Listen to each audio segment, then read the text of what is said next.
the stand. I carry that crest in my hand, rain on my shoulders, still I stand. Tell me who wears it like we can. Mud on the boots, heart of gold. Those stories living in the cold, every name that the walls still hold. I was born for this, I was told. Hear that roll in the air, feel that fire everywhere. We don't bend, we don't fold, we were cut from that blue gold. Blue till the end, blue till the end. We rise again, we rise again. Blue till the end, blue till the end. This is our name, this is our skin. When the pressure comes down hard, we don't flinch, we play our part. Every scar on the badge says more than 1,000 songs before. From the first whistle to the last, we remember where we came from fast. No throne, no crown, no borrowed fame, just a city calling out that name. Hear that roll in the air, feel that fire everywhere. We don't bend, we don't fold, we were cut from that blue gold. Blue till the end, blue till the end. We rise again, we rise again. Blue till the end, blue till the end. This is our name, this is our skin. Let the whole ground shake, let the whole world know. We don't chase a moment, we are the home. Hands up high, voice up loud. Same old pride, same crowd. Blue till the end, blue till the end. We rise again, we rise again. Blue till the end, blue till the end. This is our name, this is our skin.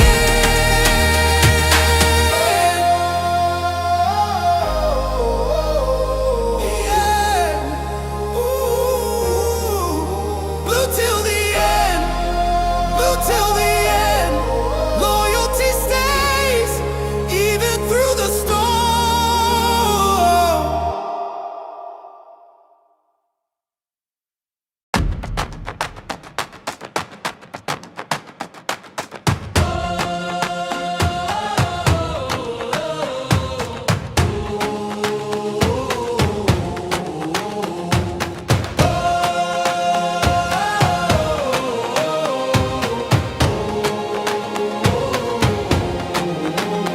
From the bridge to the stand, I carry that crest in my hand, rain on my shoulders, still I stand. Tell me who wears it like we can.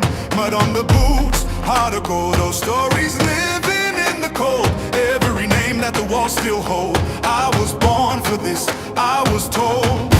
Hear that roll in the air, feel that fire everywhere. We don't bend, we don't fold, we were cut from that blue gold. Blue till the end, blue till the end. We rise again, we rise again. Blue till the end, blue till the end. This is our name, this is our skin. When the pressure comes down hard, we don't flinch, we play our part. Every scar on the badge says more than 1,000 songs before. From the first whistle to the last, we remember where we came from fast. No throne, no crown, no borrowed fame, just a city calling out that name. Hear that roll in the air, feel that fire everywhere. We don't bend, we don't fold, we were cut from that blue gold. Blue till the end, blue till the end. We rise again, we rise again. Blue till the end, blue till the end. This is our name, this is our skin. Let the whole ground shake, let the whole world know. We don't chase a moment, we are the home. Hands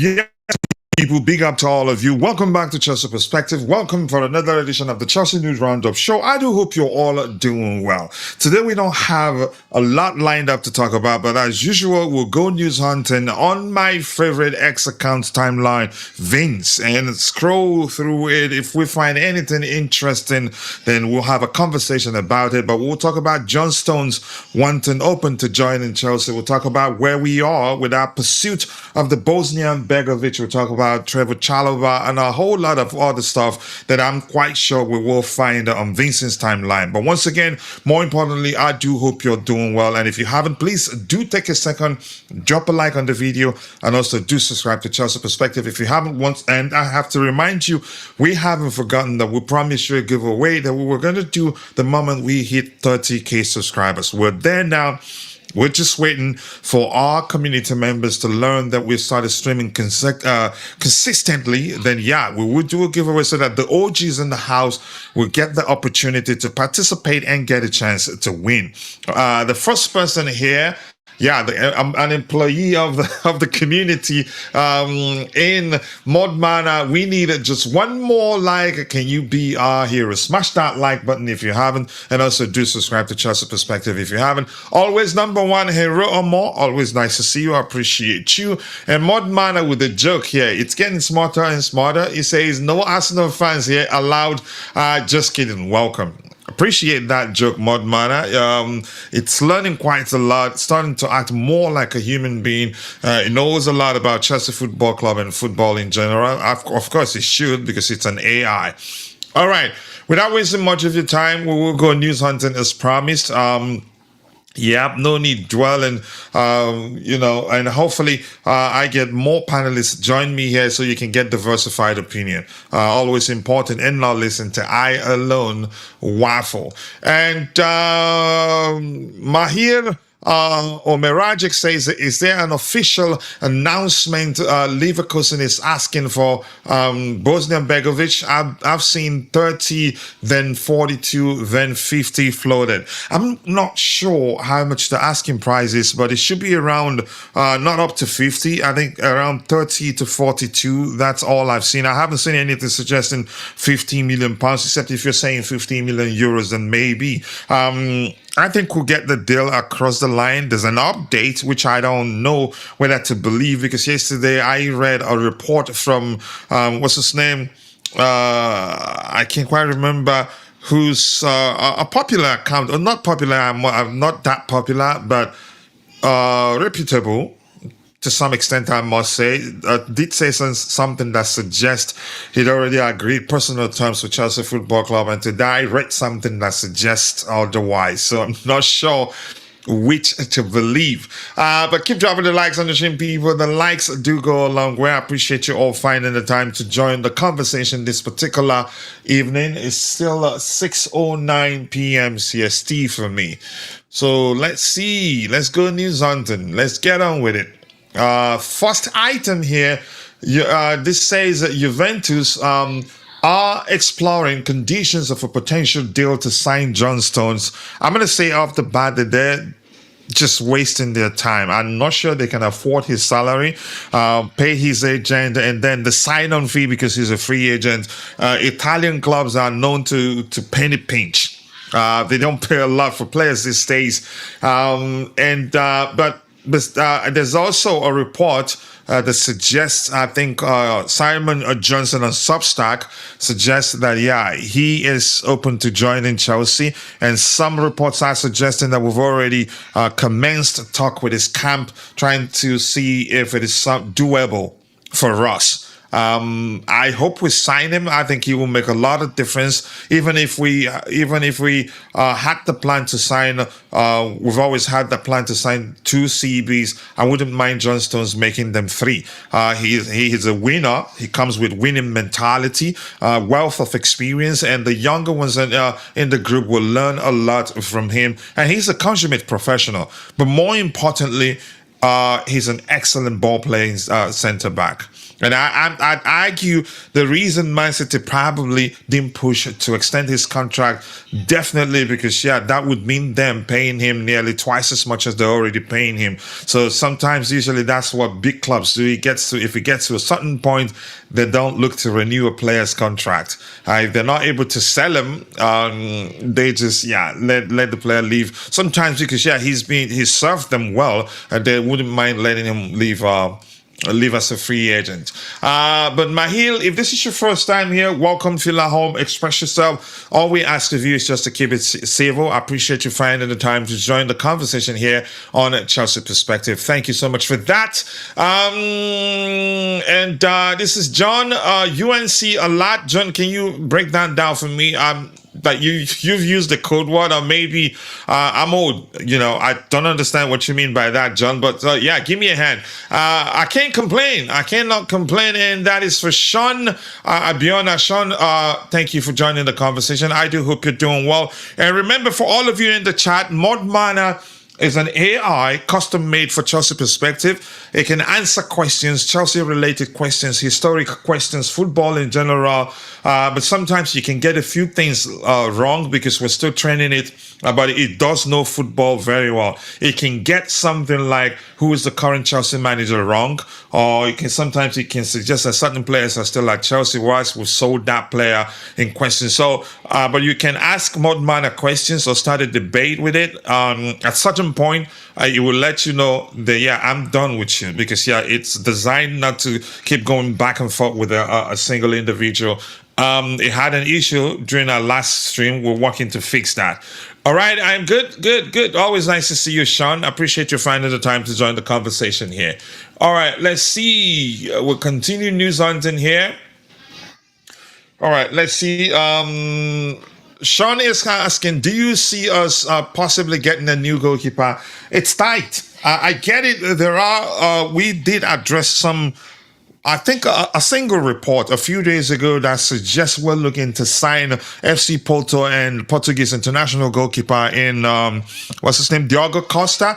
I haven't seen that from any reputable source. And I have to say this, I get it. A lot of people still think he didn't improve, but I think Robert Sanchez did improve quite a lot towards the end of the season when we won the Club World Cup and then Conference League. He's improved significantly, and I think his mistakes were all down to the manager's demand for the goalkeepers to play out from the back and sometimes leave their 6-yard box and practically operate like a CB, because the central CB usually moves to the midfield to help us gain a numerical advantage over the opposition. He makes mistakes when you charge him to play out from the back consistently and not do it moderately. But I think under Xabi Alonso, he's not known to overdo the playing out from the back thing, which means he'd be good. And Mike Pendas, not a bad goalkeeper. Although I'd still say that Robert Sanchez is still a much better goalkeeper in terms of shot stopping, maybe ball playing. That's where you can say, Pendas definitely better. Pendas he's tall, but still haven't learned how to dominate his box consistently. Eventually, he will get there. I think with the two of them, chances are we're not going to look to sign any new goalkeeper. And more importantly, we are solving the defensive issues we had last season and the season before, which means it'd be difficult for teams to get to our goalkeeper or to see our goalpost, let alone have a goal. So, the better our defensive line, the less tests our goalkeeper will face. And Robert Sanchez, I think, is good enough. But it's not up to me. If the manager decides tomorrow that he wants a new goalkeeper, then definitely the club will sign a new goalkeeper. So keep dropping the likes on the stream, people. The likes do go a long way. And my bro, Temidayo, Oluwa Roken Miyeku Badu Ekaro. I don't know what time is it, but good morning, good afternoon, good evening. I wholeheartedly offer whatever suits your time zone. But always nice to see you here, my bro. And GFC, Gavin, big up. It looks like you're back. But we need to have a conversation if time allows. I appreciate you. 1 second here. All right, maybe much better like that. Let's see. I think Robert Sanchez should be our number one goalkeeper. I am tired of changing goalkeepers. I mean, he's improved significantly, and they say goalkeepers, as they say, age like fine wine. And for me, he's become a much better goalkeeper than he was before we signed him. And chances are we're not looking actually to make changes in that department. But if we get if a market opportunity presents itself, I think we'll do what every big club, all the big clubs do. We will take that opportunity and sign a goalkeeper if the goalkeeper in question will be better, or maybe is better than Robert Sanchez. Big up to you too. The Truth 888. Always nice to see you. Let's hear your thoughts on John Stones. I'm not concerned about this report suggesting that Juventus are exploring conditions of a potential deal to sign John Stones. Simon Phillips in his Substack did say something that suggests he's open to joining Chelsea, and I think he probably would rather remain in England and join a club as big as Chelsea Football Club if we're able to meet the conditions in question. Sign-on fee, his agent will also earn a lot of money. I wouldn't mind John Stones. Yeah, sign him and sign one more CB if the manager wants. I think a lot of people don't seem to understand what he brings to the table. Wealth of experience, winning mentality, leadership, and more importantly, he can play. And he's also a consummate professional, we've heard. Mike says that Trevoh Alajbegovic, he plays very well in Bosnia, and we are a national team that usually gets out possessed. Okay, get out possessed. Okay, he would really shine at a team like Chelsea, where it's a team that has decent possession and he can get shots off. He also really likes Alonso from past Bosnian interviews, and wasn't our current manager the one that gave him his debut.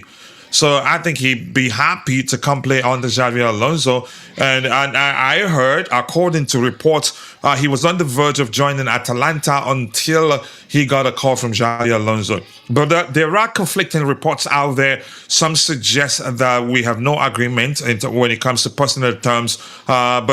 Nicolo Shira. I think Nicolo Shira, the one that was the person that reported yesterday that we have a personal agreement with him, and club to club talks are ongoing as we try to find an agreement for the purchase of the player. So, but one thing is certain: we're definitely pushing to secure his signature, and I think it's going to happen. I like him, and I've seen people suggest the plan may well be to sign him and send him out on loan. I don't think so, because we lack people we don't have a lot of people that are capable of shooting from outside the box. Yeah, Morgan Rogers, yep, but he'd make them too. Not a lot of other.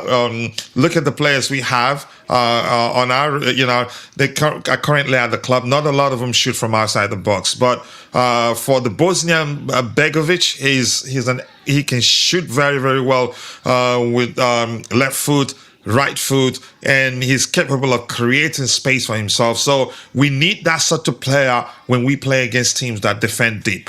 I think if we get the deal across the line, he'd be part of the first team. More importantly, depth. Plus, also, he's good enough. But the truth, nice to see you. And let's see. Seems that Vini to Arsenal rumor is gaining traction day after day. What do you expect, Coach? I think it's absolute nonsense. We've heard, I read something from Madrid Extra, or a big account that covers Real Madrid related news. He did say something to the effect of Vini's priority is to stay at Madrid, and Madrid also would want to keep him. They would want him to sign a new contract. I think eventually he stays. And they did say also something that suggests the signing of Diamondi doesn't change anything, and Mo would like to have both. They have a lot of games to play. They have European assignments. I think how many domestic cups do they play in Spain? I can't, but one definitely. I'm quite sure. So yeah, Correct. Stones wants a Chelsea. Juventus also want him. But I see Chelsea bringing him in. Alonso would love a leader at the back, even if he plays less. Him being a present would be instrumental. Yeah, important. Very important. And I want us to sign him really. As a free agent, I think we're serious about signing him. The question now is how much he'd be asking as a sign-on fee and is how much his agent will be asking to. So, but we wait and see. Let's see. Mahir says he called him up to Leverkusen game day. Okay. Game day squad, but never made the debut. But he was 16, 17 at the time, so it makes sense that yeah, he didn't make the debut. Okay, but thank you for that correction. Good morning to you too, Aja Onyedikachi. Nice to see you. I do hope you're doing well. I will soon slip up because yeah, I understand the time difference. But Dalo, and thank you for joining the conversation. My in-law. Yeah, thank you, Bobby, and thank you for joining the conversation. And this is Clicks. CFC, thank you for joining. Old man, Bruno Guimaraes, Palma, Caicedo, pivot man. That is lethal. That will be lethal if we're able to get the deal across the line. But you sound as if you believe that we're going to get the deal across the line. Bobby Big Up, thank you for joining me. I know your stay on the panel this evening will be brief. And it looks like for me, Saturdays and Sundays will be evening shows. But the weekdays, definitely Blue Morning Show. And that's because, yeah, I'm going to be going to church every Sunday right now. Otherwise, I'll get into trouble with my wife. Saturdays, swimming for the kiddos. Yeah. So I think Stones will come to Chelsea. Levi Colwell is a line breaker with his passes. Lacroix is a front-footed defender. Yep, always proactive. Doesn't wait for the danger to get to the box. If he can get to it on time, he does that. Who anticipates danger. Stones is an orchestrator, destroyer, and can also slide into midfield and help us gain numerical advantage over the opposition there. This Stones link is given Gary Cahill and Thiago Silva vibes. Would be a great addition. I see it that way too. But Bobby, thank you for finding the time to join me on the panel. As I've noted, I know your stay on the panel will be brief because it's late for you. What do you make of the John Stones link not going away? And according to Simon Johnson in his Substack, I learned that when I listened to Jan's morning news, that yeah, we've revived interest in John Stones, and he's open to joining Chelsea. But let's hear you, Bobby. Yeah, big up, coach. Big up to you too, my It's bro. very late for me. I'm Yeah, just I do know. I do hanging in know. there. Yeah, John Stones, look, anything that would bring us back to the top of the pile again and strengthen our squad correctly is more than welcome. Just as a side note, I'm a little bit intrigued by what's going.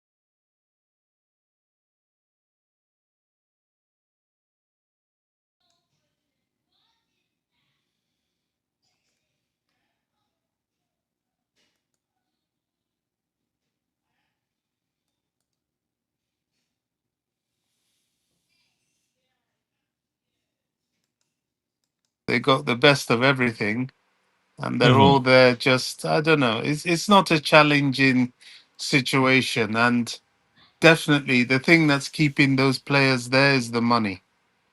Honestly, it's got to be the money You could because say they run the club. what do you mean they run the club? Players have a lot of say at Madrid. If they, Yeah. if, yeah, we at some point we had that issue at Chelsea, right? There was a time we had that issue at Chelsea. Well, I don't think we could Yeah, ever have that issue because the Premier League is so challenging. You know, the only time if you have a padded out squad full of talented players. Now, I was The going to only say there was a time we had that issue. players Players, running the player club. power. Let me just simply use a more relatable language there. Players getting managers they don't like fired, or Yeah, I because mean, yeah. yeah, to some extent, yes. I mean, nothing's as bad as in Real Madrid, but to some extent, yes. Now, even Jose Mourinho, with his disciplinary powers, could be challenged by the kind of squad he has. You know, he's got characters like Mbappe, Vinny, Jude Bellingham. You know, these aren't particularly easy people to handle. Okay, then Hmm. you've got Diamande coming in. You still have Chomeni, Kamavinga. There's some big characters there. I'm not saying he can't handle them, but it just seems it's interesting to me. But anyway, that aside, that's their problem. For us, yeah, I mean, look, a lot so far, so good has been done. I was saying on another platform earlier, actually, that I believe a lot of the involvement of Egbali in these deals, before he only got involved when it was over 100 million. Now he seems to be involved in everything. I think right now the Chelsea first team deals are being handled by Egbali and Fallows. I don't see a future for Winstanley and Lawrence. They have to go. After the debacle of last season, it's a miracle that they haven't been publicly hung out to dry, because somebody in the sporting directorship has to have accountability for that disaster. And they are the two people that it looks like they've been demoted or sidestepped, but it's a step out of the club. I think the sporting director has to be Dave Fallows. There's rumors that Michael Edwards might join him. I don't know if it's necessary, but it seems that Ebali is very hands on. And another reason he's very hands on is um, the issue that we had during the Abramovich time, where there was all this stuff about money to agents, and that I think the agents have been cut out of a lot of these deals. That's why he's going directly to the chairman of the said club, so that all these middlemen and all these shady deals would not take place. It's an interesting scenario. You know, someone was also telling me that the underwriters for the debt have given them an ultimatum and given them a roadmap to success, because the medium of football is success. You don't make money without success in football. You know, you won't win over the fans without It's a it. result driven business. It's really that Absolutely, simple. 100, 150%. All about winning. All about winning. Yeah. You win in football, you're living in heaven. You lose, you're living in hell. It's really that simple. You win, the fans will love you. You lose, the fans will hate you. It's that simple. So, you know, it's a very, very big summer for Chelsea. We need to reinvest and reinvest in strength, physicality, pace, power, mentality monsters, winning mentality. Give Alonso everything he needs to walk straight into glory. So, John Stones, well, he would be welcome very, very much. Yeah. But it And I doesn't like stop it. You there. You know, you I'm you beginning to weren't you. like the idea of this Karim Ali Begovic. Oh Um, yeah, the kid, right? yeah, and the rumors of Guimaraes, I'm not sure about that. I I mean, think it's still a possibility. He hasn't joined Arsenal. it is, but you know, Arsenal have money, so this idea of them not spending it baffles me. And you know, falling 10 million short is just ridiculous. It's funny. So I can't see them not paying the required amount. If they don't, then yeah, hopefully Chelsea will just go pick him up. But Hmm. they have money. I don't know what they're up to, but it's insane. Arsenal can pay over 100 million for a player quite easily. Yeah. But why they don't want to do it? To a certain extent, they're champions. They may feel they don't need to do it in a hurry. Um, there's some truth in that because they have a squad, a very capable squad, but at least one or two of these targets, like Gimerez, it must be incredibly frustrating for their fans for it to have gone on for so long. But having said that, if there's a window of opportunity and Chelsea get him, wow, that would be. If we get Stones, Bergovic, Gimerez, sort out the left back, and I'm hearing rumors of Diogo Costa, I don't really know whether to believe all I these things. haven't seen anything from reputable sources with regard the reported interest to I reported Chelsea interest on Diego Costa. I think there are a lot of what's it called, mock accounts, or I think parody accounts popping up here and there, making money off of the clicks. I don't think there's any truth to the reported Chelsea interest in Diogo Costa. But go ahead. Yeah, I mean, to be fair, I've not heard it anywhere, but the person I was talking to, who is Portuguese, says that he heard it from the source. I mean, I don't know. I really do. I have my doubts because it doesn't look as if there is a complete lack of faith in Sanchez. It's football. Anything can change Hmm. before the end of the transfer window. But if we do get him, if we do get Stones, if we do sort out the left back, and if we get these two additional players up top, it's going to be quite frightening. They Um, will. you know, Many They will will. need to shift on, but at least that core of capable players would be back at Chelsea. Yeah. I agree. Thank you so much, Bobby. And just quickly, George, if you're still there, I apologize that I think Modmana doesn't delete people's messages. Nightbot D, we have two AIs that's policing the chat. One Modmana, custom made for Chelsea Perspective Conversational. Its thing is to have conversations with you. Ask Modmana, and you just write Modmana, ask a question, it will respond, but it can be feisty sometimes. It does come across as insulting. But Nightbot deletes messages, and it deleted your message because you used 4 emojis. Just stick with 3. Once you go beyond 3, it will delete your message. And I'm not familiar with the code, but Modmana, because we created it ourselves, I can make any changes I want to it. So apologies for that. Greetings, Bobby. Rokami is saying, Temida is saying greetings to you. He likes to listen to you talk. Am I the only one who no Yeah, big longer up can hear Temidai. anything? Maybe it's just you. I'm quite sure all others can still hear us. Big up, Bobby from CFC Govern saying hello to you.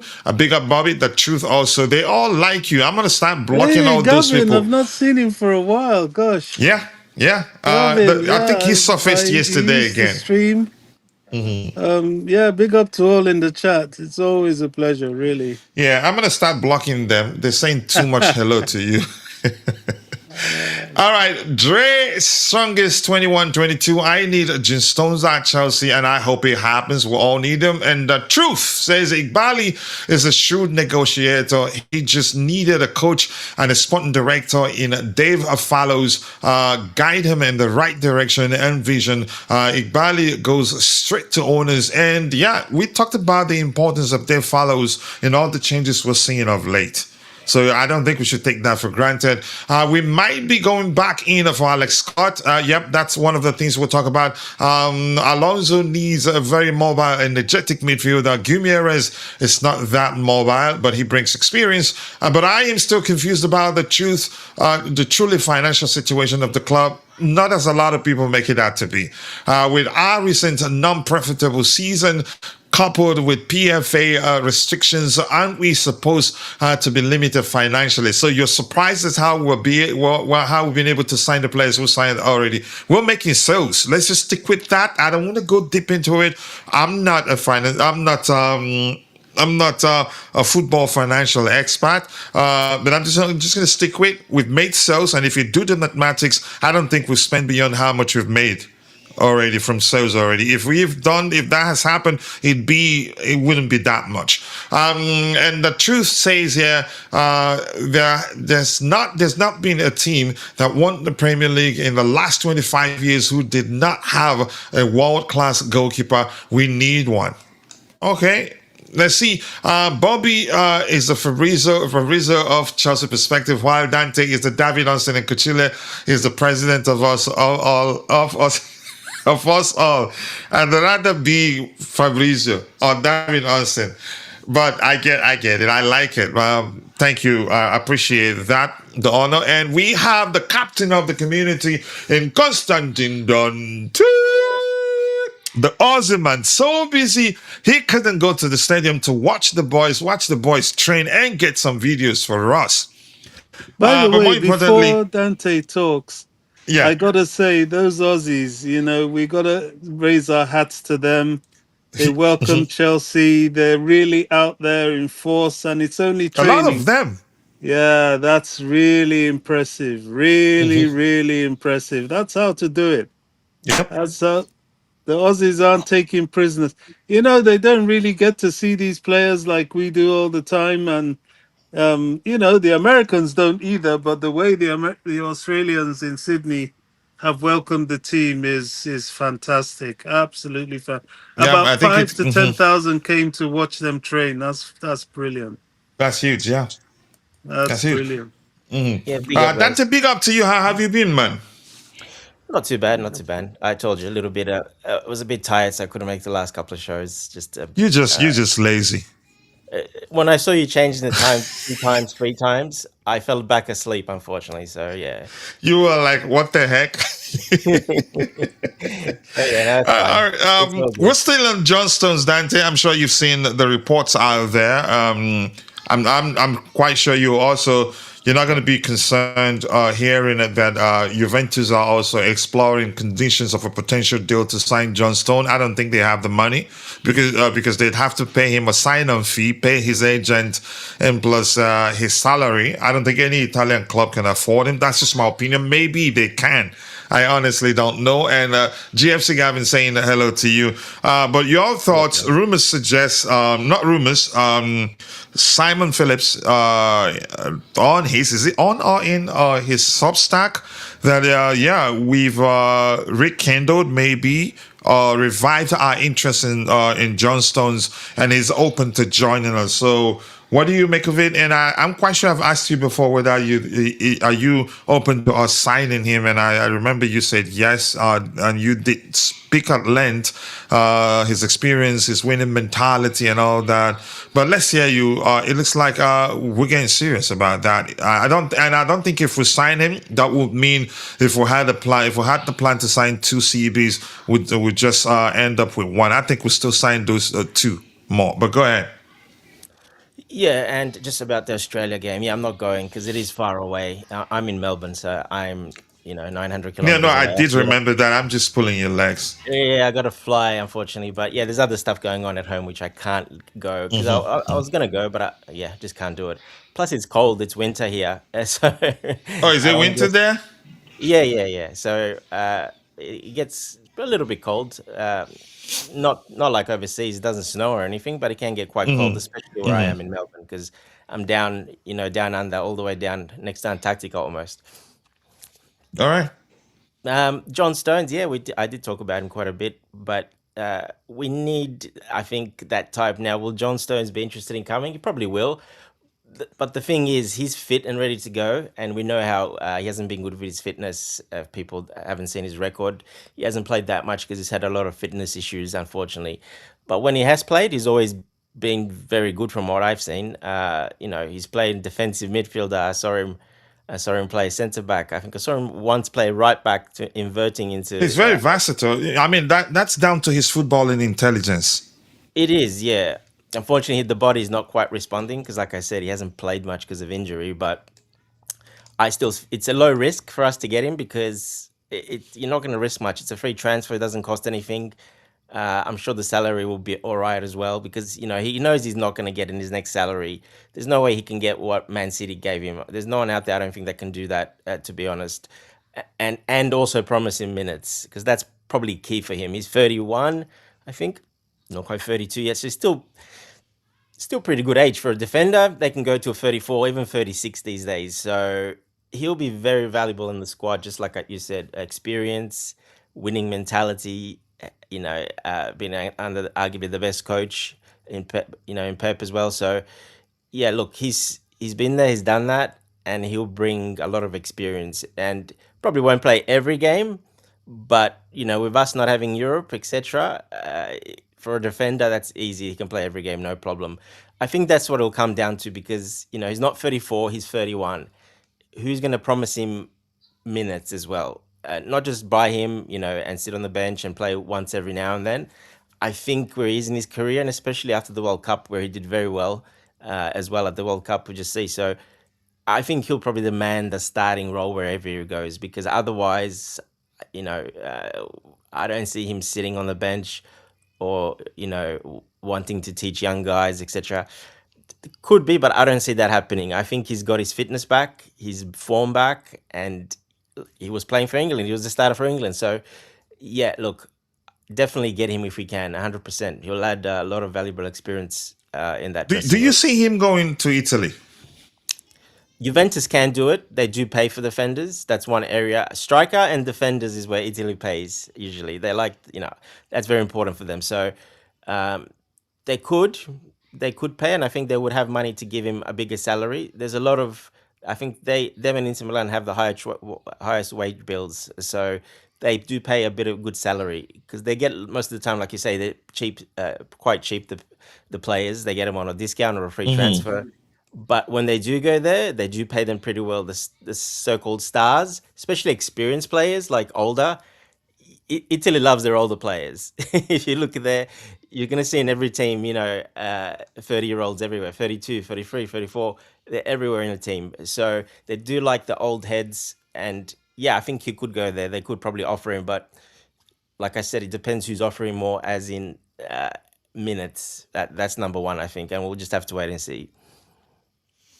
Yeah, thank you for that. And Jojo and Rokami Temidaya says, I was expecting a Romero link though, but this one too isn't bad. Romero, I'm not sure why we didn't push to sign him, and certain reports did suggest that his agent offered him to us, but we weren't interested. Why do you think we didn't push to sign him, Dante? Could it be his record, his disciplinary record on the pitch? No, because we're quite bad at discipline as well. We've been the last 2 years getting yellow cards left, right, and center, and red cards. The worst in the league, break the record or joint top record. So last season. So no, I don't think it's that. I think it's more. I To do would with have loved him fitness. at Chelsea, really. Yeah, maybe other stuff we don't know about, or it can still happen. I mean, because it's quiet doesn't mean it won't happen. We've seen how Chelsea's doing business in this transfer window, a lot of it. So it could be one of those. It could be preference as well. He might not want to go to Chelsea. You never know. He might want to go somewhere else, like go Spain, or go Italy or somewhere. He might want that. So we don't know in the background, exactly what's in their mind and what's happening. So yeah. All right. Thank you for that. And big up to you too, Jojo and the panel. I hope you had a beautiful Sunday. Yep, I did go to church today and I feel fresh and blessed. And I hope you went to church too. At least it's got all FA and Carling Cup fixtures guaranteed. And if he's fit enough, some EPL fixtures may still be available. I think as long as he stays fit, he's probably going to play a lot. He's that He's not good, coming really. here. Not like I said, he's not coming here to be on the bench. He won't. He's not that old. He's a And starting centre plus, back for yeah, England. plus he's still an England international. Exactly. That's what I mean. He's a So start. playing will be important, yeah. Yeah, he'll want to play because that'll keep his spot in the England side as well. So he'll want to go somewhere where he's pretty much he has to be a starter. So that's why I think it might be a little bit difficult. Now, can we fit him in? We probably can, but then you're leaving out one of the younger guys, like a Hato or, depends who else. That's probably it, actually, Hato. In the centre, he can play on the right. Josh Achampong then goes down a little bit more again. So, so a signing like that could trigger other guys to leave as well. Yeah, I agree. O'Shane Black, nice to see you, my brother. I appreciate you. Blessings. Always nice to see you. I do hope you're doing well. And yes, people, keep dropping the likes on the stream. 26 likes. We should be doing a lot better than that. If you haven't, please take a second, drop a like on the video, and also do subscribe to the channel if you haven't. Says I also was looking forward to a Chalobah and Ramen swap in the Como deal. Swap deals rarely happen these days. Because it's complicated. Player evaluation, you could say disparity in player evaluations usually make it very difficult. It's the first I've been excited for an upcoming season in a while. Definitely the first since the advent of Blueco. But Shem Black, always nice to see you. I hope you're doing well. Big up to you too, Jay. Looks like Alex, we are serious about Alex Scott. It looks like it. It looks like we're not giving up. I'm hearing United are also interested. A few other clubs are reported to be interested in signing Alex Scott. The price is what it is. But I'm hearing that we're even willing to go up a little bit higher. So which suggests to me that the manager also wants him. Wouldn't you say, Dante? Or Bobby, you want to speak on that, or have you gone to bed? But I'm not going to disturb you too much because I know, you should be in bed. But Dante, if we're willing to... if we're willing to go up higher than we've done already, go beyond 65, go north of 65 million pounds, that to me suggests that the manager wants him. Okay, Bobby, you go ahead. Since your stay will be brief because it's late for you. Yeah, I mean, it's hard to know. Yes, we've dropped 64. They've said no. They say he's not for sale. If we come back, I mean, where's the ceiling? They haven't set a price because they're saying he's not for sale. So it's very hard to know what's will get the deal over the line. Of course, if since Chelsea have indicated such interest, certainly more interest in him than Guimaraes or anybody else, then there must be something there that Alonso has seen. And I'm all for it.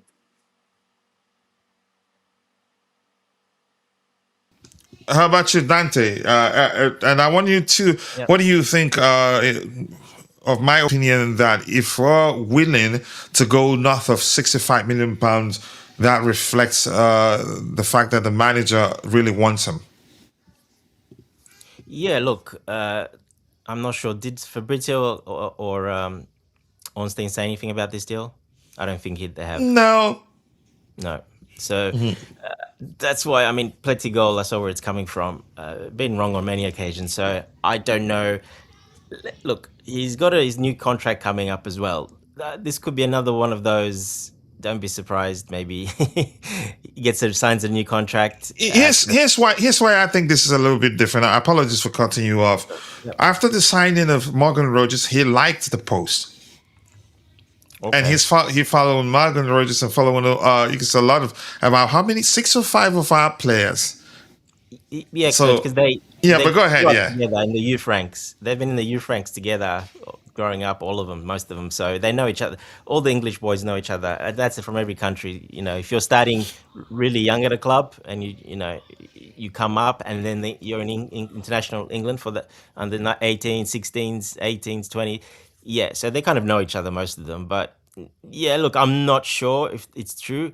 I can't give it quite merit yet because I haven't seen those big two, and you'd think those two would hear about something like that, not Pletigol. So I haven't really seen it. We'll wait and see. But look, he's a good player.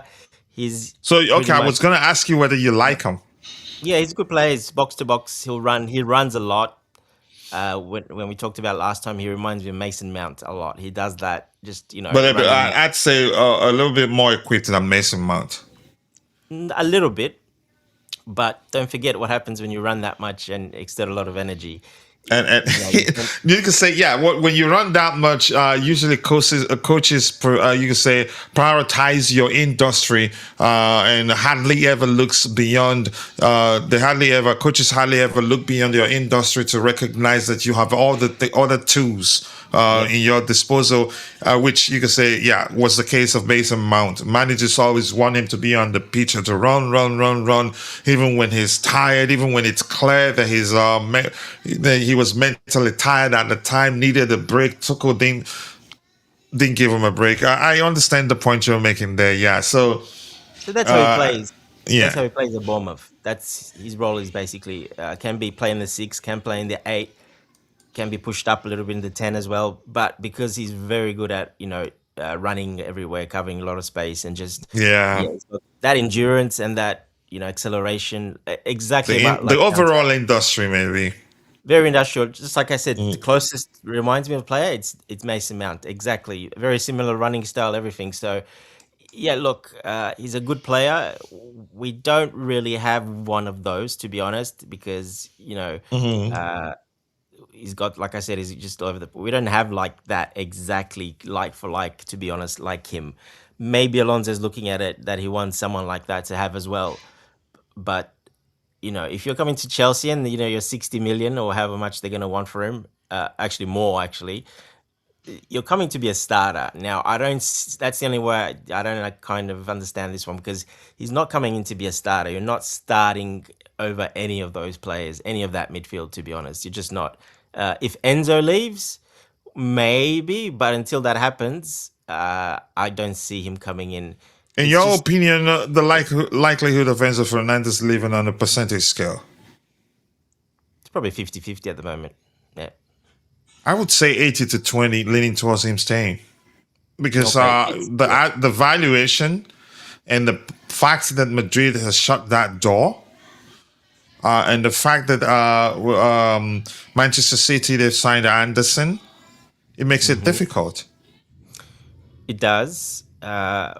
Like I said, there is a couple of clubs that can pay it and they will need that type of player, like a Bayern Munich, like Atletico Madrid. There's a couple of teams there that can do that. But if they do that, we'll wait and see. And that's why, I mean, there's not really been any links to any other club. It was all Real Madrid. So we'll see what happens. For now, I count him as a Chelsea player. He's a Chelsea player. He's what happens, we'll see. But yeah, this signing doesn't really make too much sense. Like I said, if Enzo's there as well, where are you going to fit him in? Where are you going to play him? And he's not starting over Enzo Fernandez or Caicedo. None of those. He's not starting over any of those. So you're going to play a price up to who knows how much they want for him. If we bid that much, they said no. Well, it's going to be over 70, probably 80, even 90, maybe. You never know. Now, would you sign a player like that much to be on the bench? No, and the player wouldn't want to be on the bench either. Yeah, it's not as stressful as a lot of people think it is. But Jay, thank you so much for that contribution. I know you're probably resting or maybe you're already in bed, but thank you for joining. I don't know if you discussed Enzo Fernandez already, but what's your take? And as you've heard from Dante, 50-50 for Dante. For me, 80-20, leaning towards him leaving. Dante thinks it's 50-50, and it makes sense. I don't think Bayern will pay that much money for him, because the you could say the valuation, in my opinion, the biggest stumbling block here. If he was, let's say, 50, 60, 70, I think a lot of clubs wouldn't mind. There are plenty of clubs that I believe wouldn't mind paying that much money to get him. John Stones is still a good player. I don't think anybody's arguing otherwise. If anything, I've heard people mention his injury record or him being you can say not having the legs anymore. Yes, it's I always just good want to join to your program. I add appreciate you. Go ahead. add one thing to Stones. It's quite clear the club like him and he likes the club, but I can understand they're not rushing themselves and are taking time because it's a commitment. And when you commit to an aged player with injury problems, it becomes money down the drain if they're not available to play. And I think we've had enough of that. You know, the Lavias of this world, the Wesley Fofana, who do you know this is the first No, time he has been fit enough to join us for pre-season since he joined the club nearly 4 years ago. I mean, that's an indictment. So there is some hesitation. Not that the club won't do it, and not that it will inhibit the deal, but I'm quite sure they will. At least his fitness will play a part in the wages he gets, which, to my understanding, is the stumbling block, and quite Yeah. rightly so. You don't just throw money at somebody who's not going to be there to play for you. Yeah, I think the clubs will be very aware of that, his injury record, and probably it's on will. £250 per week. His how much already? £250 per week. Not bad. Plus 50, where I think we can actually accommodate him. No, we're not, you're saying You don't think we 300,000 can? Liverpool pay. No, we're not. No one's getting more than the captain, and if Enzo Fernandez stays, none of them are getting more than it. I don't see that happening. No. Okay, but we can. He can take a pay cut, but the sign-on fee make a lot of money from it. Look, the reason we don't do that a lot, we value more salary because salary, etc. That counts a lot under the rules. On the As new his rules, sum, yeah, salary have become a huge problem for clubs. They actually yes. they are So they still planning to introduce a salary cap in the Premier League. They discussed that but haven't really pushed for I it, right? know, no, just some tweaks on the Yeah, rules, but it's already there. yeah, just tweaking the rules. They tweaked them a bit, but yes, that is very important. Salary, because that counts the most, basically. So when you have big salary, you see us. We pay big sums. We can pay sums for It's just anyone. incentivized. Yeah. Correct. It has to be Maybe that's incentivized. what's making Arsenal hesitate in the market this time. Because there's Yeah, they're one thing stuck. buying Yeah. the player, the other thing is paying them, and they have a And massive mhm. and, wage and their structure. wage bill is already huge. Yeah.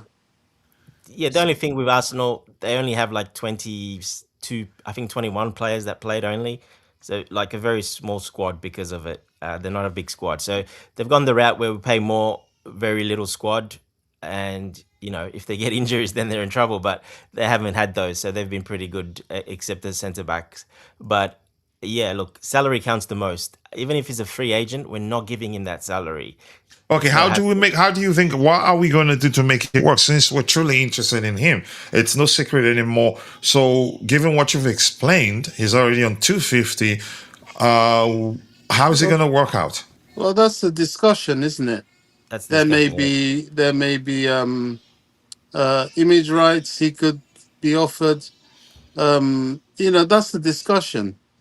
But So I would we stand with may the have to club. give up some. Yeah, go ahead, Bobby. I would stand with the club, not giving him 300K a week or no. He's not going to get that. You can't give a player like that that sort of money. It's not like he's like a Thiago Silva who was renowned for taking care of his body. So, no disrespect to him. I think he'll be wonderful at Chelsea, but there's a limit to how much money we will throw at him.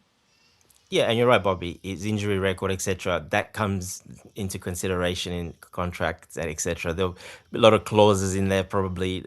Like I said, the modern contracts they have like 100 clauses in there. Till they agree them all, then yeah, okay. So yeah, I think he knows he's not going to get that salary at his age now. He does have the advantage of being a free agent, so that helps. Like I said, I could see him probably.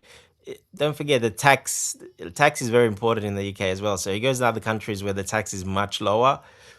That's going to make him more money as well. So it just depends what he wants. I wouldn't be surprised if he goes to Saudi Arabia. You for a big offer, make a lot of money. He'll still get an England call up if he's playing week in, week out, even in Saudi Arabia, because we've seen it with other players at the World Cup starting when they've played for uh, the Saudi clubs. So Yeah, I think that could be an option for him because he's not A getting that viable money option anywhere. actually, if his priority is to get the bag, since he doesn't have too much left Yeah, and and to he's won give. everything, hasn't he? He's won everything in England multiple times. He's absolutely won The every single Champions award. League, Premier League, Yeah, Club World Cup, everything. the old So one, the Super Cup, yeah, FA Cup. He's won all of them, though, he's won every except single club, one. except World Cup. So I don't think that would be in his thinking, going to Germany. I think his next move will be overseas. I hope it's us. I hope we do get him, like I said. But I have a little feeling that, in my opinion, that he might end up going overseas for some of the reasons I mentioned. Yeah. All right. Thank you so much for that, O'Shane. Thank you. I appreciate that. I can't complain. For me, any day above ground is a good day. I hope it's the same for you. We just have to be thankful for life. More importantly, he's definitely not going to come for 100 million quid, but whatever we offer in the region of 80 million quid below won't at least bring hiccups. So I look forward to Alex Scott. It looks like you like him. Let's see. I love that Xavi is trying to strengthen all areas, especially the ones that were so atrocious in the previous season. Ocean Black, thank you so much for that comment right there. Madrid once shut the door on Rodri. Don't forget, coach. And now the story has changed. I still anticipate Enzo's departure, but I don't think it's going to be to Real Madrid. Even if they did shut the door on Rodri, it wasn't as pronounced as that of Enzo Fernandez is. Yeah. All right.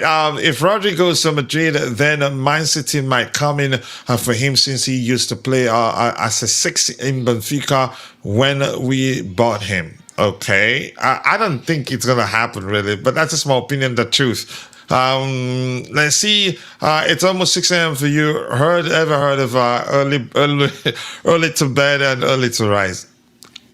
Jay, go away. I've heard that before. But thank you, Jay. Always nice to see you. I do hope you're doing well. So the Scott, we've addressed the Scott news here. News again, it's a free-form show, so nothing structured there, because that not a lot to talk about. But as we go news hunting, definitely we will find a whole lot of stuff to talk about. So it looks like the Bosnian Begovic, BB, definitely would be joining Chelsea, but there are conflicting reports out there, which makes it difficult to really tell what's going on. Nicola Shearer yesterday reported that we've agreed personal terms with him and are currently in talks with Bayer Leverkusen to try to find to wrap up the deal practically. But we're seeing contradicting reports today, like this one from Kika, which says Xabi Alonso has tried to entice Kerim Alajbegovic to join Chelsea. However, he's yet to enter negotiations with the Blues. That's stark contrast to what Nicola Shearer said. Alajbegovic will only negotiate with Chelsea once the clubs have reached an agreement. A 40 million package, bonuses included, is being discussed. So at least it agrees that both clubs are already in talks. But let's just assume, I'm not sure which one to really go with, but I believe given the fact that he was on the verge of joining Atalanta and the whole thing stalled the moment Chelsea indicated would like to sign him. But Dante, where do you think we are with this one? I'm not certain, really. Yeah, the uncertainty from these journalists is a good sign for me. That means they don't know what's happening. They're just, assuming and making some things, up, to be honest. Like I said, they just try, like that guy saying Nicola Shearer, and then the other one saying, he's agreed, the other one saying no. Well, that just shows you they don't really probably know none of those, because they've been quite wrong from the start about it. So, are we talking to them? I think yes, but I think that's all they know. I don't think they know much more than that. And that's why you see a figure coming up every day, a different figure from different journalists with a different figure, a different, another opinion. You got to look how they word. They word are quite smart. So I know you, coach, you can pick that up always, how they word stuff, to basically say that they're assuming in a way. So yeah, look, I hope we get him. I think the goalpost probably also removed in this deal. I think, we thought we might be getting him a lot cheaper. Unfortunately, at the World Cup, he was the best player. Bosnia scored an amazing goal, and he was the one that stood out the most, in my opinion, for that Bosnian team. So he's already quite a starter for the national team at his young age. So yeah, look, I think it will happen. Uh, I think Xavi's probably talked to him on the phone. I remember Xavi did bring. He used to bring him so he trained with the first team squad when Xavi's there was for the whole season basically. Then he played in a couple, one or two friendly matches. He didn't make his debut for Leverkusen, but he was in the match day squad like every day. So he just didn't get his chance. But yeah, look, he knows him very well. I think he's spoken to him. I think it's probably all agreed, as in personal side wouldn't be a problem, as in, finance and that. The only little problem here is, again, that his agent, yeah, do you know who his agent is, coach? Mendes. No, not Mendes, no. It's family, it's his dad. All right. And that's never good. It's never good when that happens, when there's family agents involved. They tend to get quite greedy and ask for way more than was before. They're a bit emotional with, of course, about the player as well. So, being family basically. So yeah, look, that's probably this is why, in my personal opinion, why it's taking so long. They want more. Plus, his dad's the agent, and who knows how much they're asking for, probably uh, to basically circumnavigate giving him more, if you know what I mean, as in paying Mm, a much higher agent fee, etc. So that happens when you have family. That always happens because that's a way of earning and getting way more. Not legally actually, because it's going to it's just an agent fee, but that agent can then do what he wants with the money. So yeah, we'll wait and see, but I think it could drag out, and he has dragged out because of that. We kind of went in with a good offer, and then what they wanted again, and then they've moved, completely moved the goalpost again. So this is the market. I think, Leverkusen have seen players going left, right, and center, and they're just trying to get as much as possible, which is fair enough. It is a business after all. So that's probably what's going on, in my opinion. All right, thank you just for. before Yeah, go ahead, Bobby. I sleep because I'm really tired now. I've just seen Fabrizio, just a footnote. This Real Madrid, it's getting silly now. Musiala, really? So how many players are you gonna pay the earth for to stockpile in Farmers League, preparing just for the Champions League? I mean, it's ridiculous. They don't want to let anyone go. People talk about Vinny Jr. being upset. What about Rodrigo? The signing of Diamonde, where does that leave Rodrigo? It's stupid now. Musiala, really? You want Musiala, you want Olise, you want Rodri, you want. I mean, it's What's just wrong? What's wrong it's with that, Bobby? well, it's become a joke because where no wonder they have so many problems in their dressing room. Where are they going to actually? Well, if the players go there, fine. What can I say? But I just think there comes a time where you have to have your your capable players, your stars, and then you build a team. You don't just stockpile names, which is what it looks like Madrid is trying to do again. They're now transcending from Galacticos to the Harlem Globetrotters, as I keep saying, because this is getting. If they get all these players, it will be ridiculous. And let me tell you I don't something. think they can, and some of them are just rumors, in my opinion. But go ahead, Bobby. Well, yeah, I mean, yes and no. Of course, they're not going to be able to get all of them, but Look, Mourinho is a strong manager. He's a good disciplinarian, but he's not a miracle worker. I remember at Chelsea, there was a time he lost the dressing room. You know, it can happen. It can happen. And in fact, I think the second time when he lost That's the because he's the dressing biggest room, ego in that dressing room. sorry? He's the biggest ego in the dressing room. Mourinho. He's the guy with the ego. Out of it's not the players, it's him. He's the main guy. Well, that rubs them all up the wrong way if you're not careful. Yep. You know, Some of them. Yep. he's got Mbappe there. He's got Jude Bellingham there. He's got Vini there. I mean, so many that these aren't players that don't have a humble opinion of themselves. Let's put it that way. And if you don't know how to manage them, or if you get overwhelmed, you will lose that. Even he has. I remember at Chelsea, that was why Michael Emenalo let him go in the end. You know, the situation became toxic.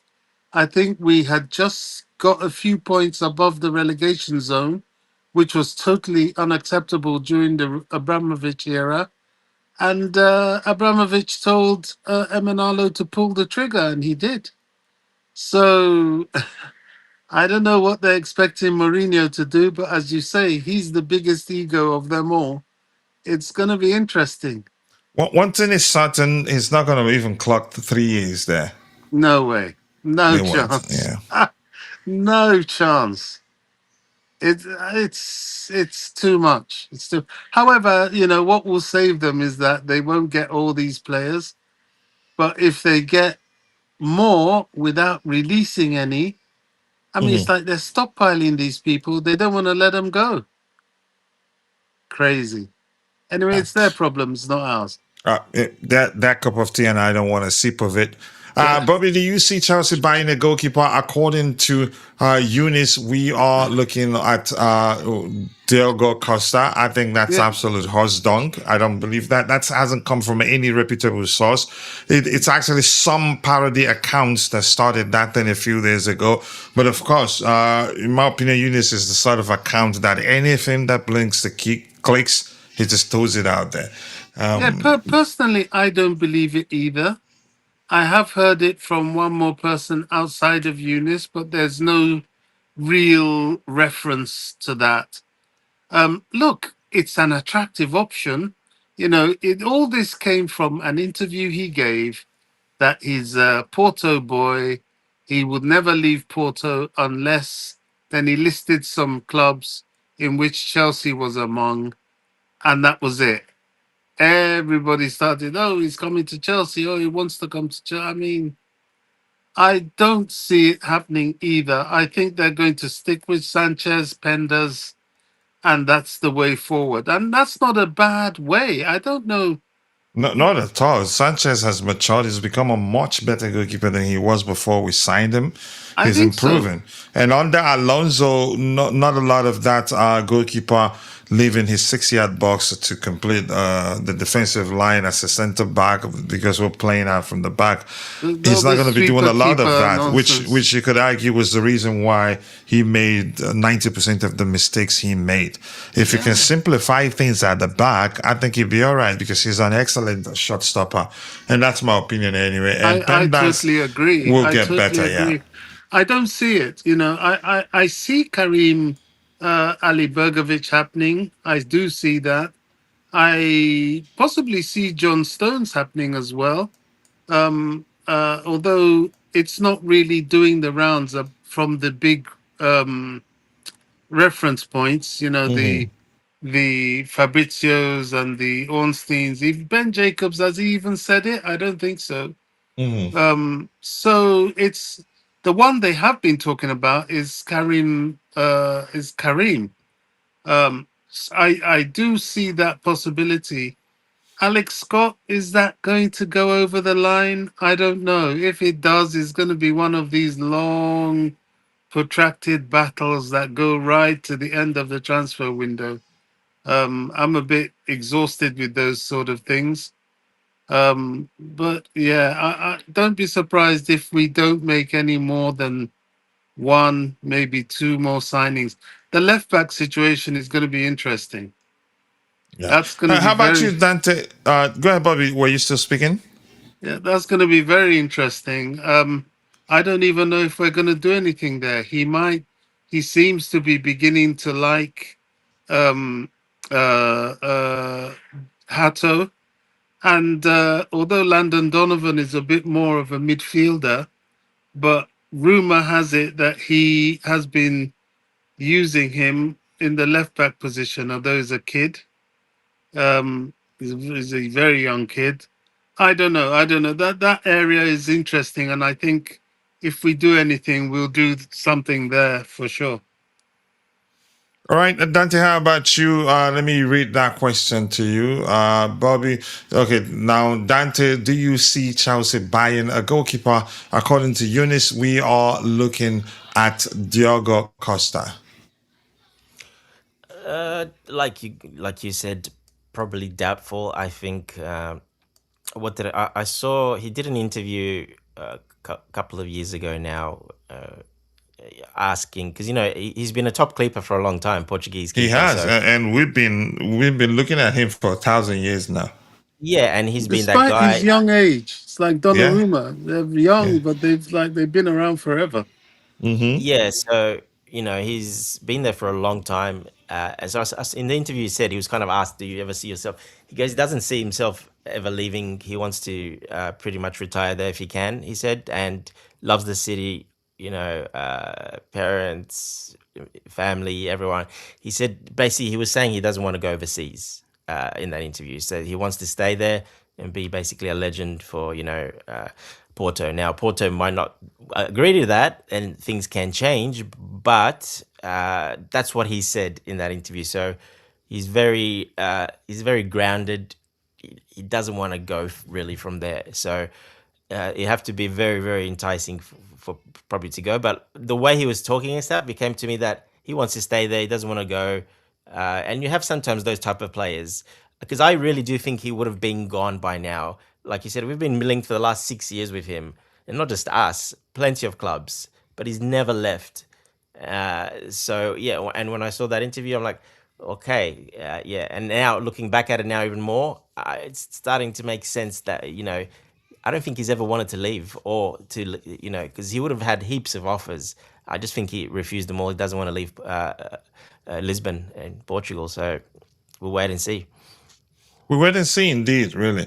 Yeah, I've just okay. He says, Temida says that the discreet nature of our transfer deals this time is one a pronounced mystery mastery of the change that should really be talked about, and it's so exciting to witness this. Honestly, it's been exciting so far. I hope they continue until we've made all necessary signings, and then the ones that we can look at and say, yeah, definitely will be competing next season. Appears the whole board is maturing in their approach to the management of the club's football legacy. I couldn't agree more. And the truth says that Diogo Costa has a 60 million release clause. That has changed. I think it was 80 a few years ago. Chelsea can trigger it without negotiations with the club. Who knows? It's a possibility, but I don't think we're looking to sign a goalkeeper now. It's just an opinion. I don't work for the club, so I can only speculate. And Marlon Hughes joins. Big up to you, bro. I do hope you're doing well. Big up the panel in the chat. I'm not paying you 16 million for a goalkeeper. Do I think we should actually go for him? If the manager feels like he's better than the ones we have, we might go for him. But right now, I think Robin Sanchez is improved. He's become a much better goalkeeper than he was when we signed him. I can't say that enough. Jesus Christ, how much they're paying for this guy? 100 million plus. All right, I have a feeling we will sign Diogo Costa. That leads to Mike Penda's leaving. I don't think Xabi Alonso trusts Robert Sanchez. That's just an opinion. That's just an opinion. And I did read a report yesterday that suggests he doesn't want us to be in a rush to sign a goalkeeper now, that he'd like to take his time and look at the goalkeepers he has at his disposal. But we'll see. Anything else here? Andoni Iraola, Enzo Fernandez, that's opinion mainly. I wonder, coach, sorry Um, to interrupt. I wonder if that's with Jorgensen as well, and that's why Jorgensen hasn't left yet. and we're Because, not hearing much about his future anymore. yeah, and he's training with the main squad and with the keepers. So it's interesting. To me, sounds like a bit like maybe Alonso wants to see more of him. He saw more of him, obviously, watching previous games, but maybe in training as well. And Or maybe, you never maybe know, he he might. Jorgensen, because if you remember, we were told that he was the one that asked to leave. So Correct. maybe he wants to give himself a chance. Well, that's what I'm going with that. That tells me Oh, that I apologize. You know, I like tap-ins. yeah, exactly. So that's where I'm going with that. I think, he wanted to go. He basically go, to leave and start so he can be starter somewhere. Um, so yeah, it's interesting that he's still there because I think he would have left much already because he's not really expensive or anything like that. So I think he would have left already. And he's training with the main squad as well. So he's not one of those that didn't come and report. So interesting. We'll wait and see. Guys, I'm gonna drop and just listen in case I fall asleep because I'm really tired. All right, All Bobby. right, Bobby, we don't have Yes. actually a lot lined up to talk about, but we still, if that is still half time, we can still have a conversation with those in the chat. But thank you for stopping by. And as I've Well, said, you're Saturdays still and on Sundays, tomorrow, aren't you? So yeah, so tomorrow's will be in the morning. Yeah. Because yeah, weekdays mornings, Saturdays and Sundays evenings. Because yeah, And school started again, yeah? The kids yeah, starting. yeah, that is yeah, exactly. And when school starts, I think I still have one more person at home. Hopefully, she'll still be sleeping at the time. But I think I might need to adjust the timing also so it works until she starts going to school herself. Yeah. And I have a feeling we say, okay, I've addressed that one. So let's see if anything new emerged as the show progressed so we can go talk about that. And if you have any questions, drop it. Now that we have Dante here so that I can just throw the question at him and look away.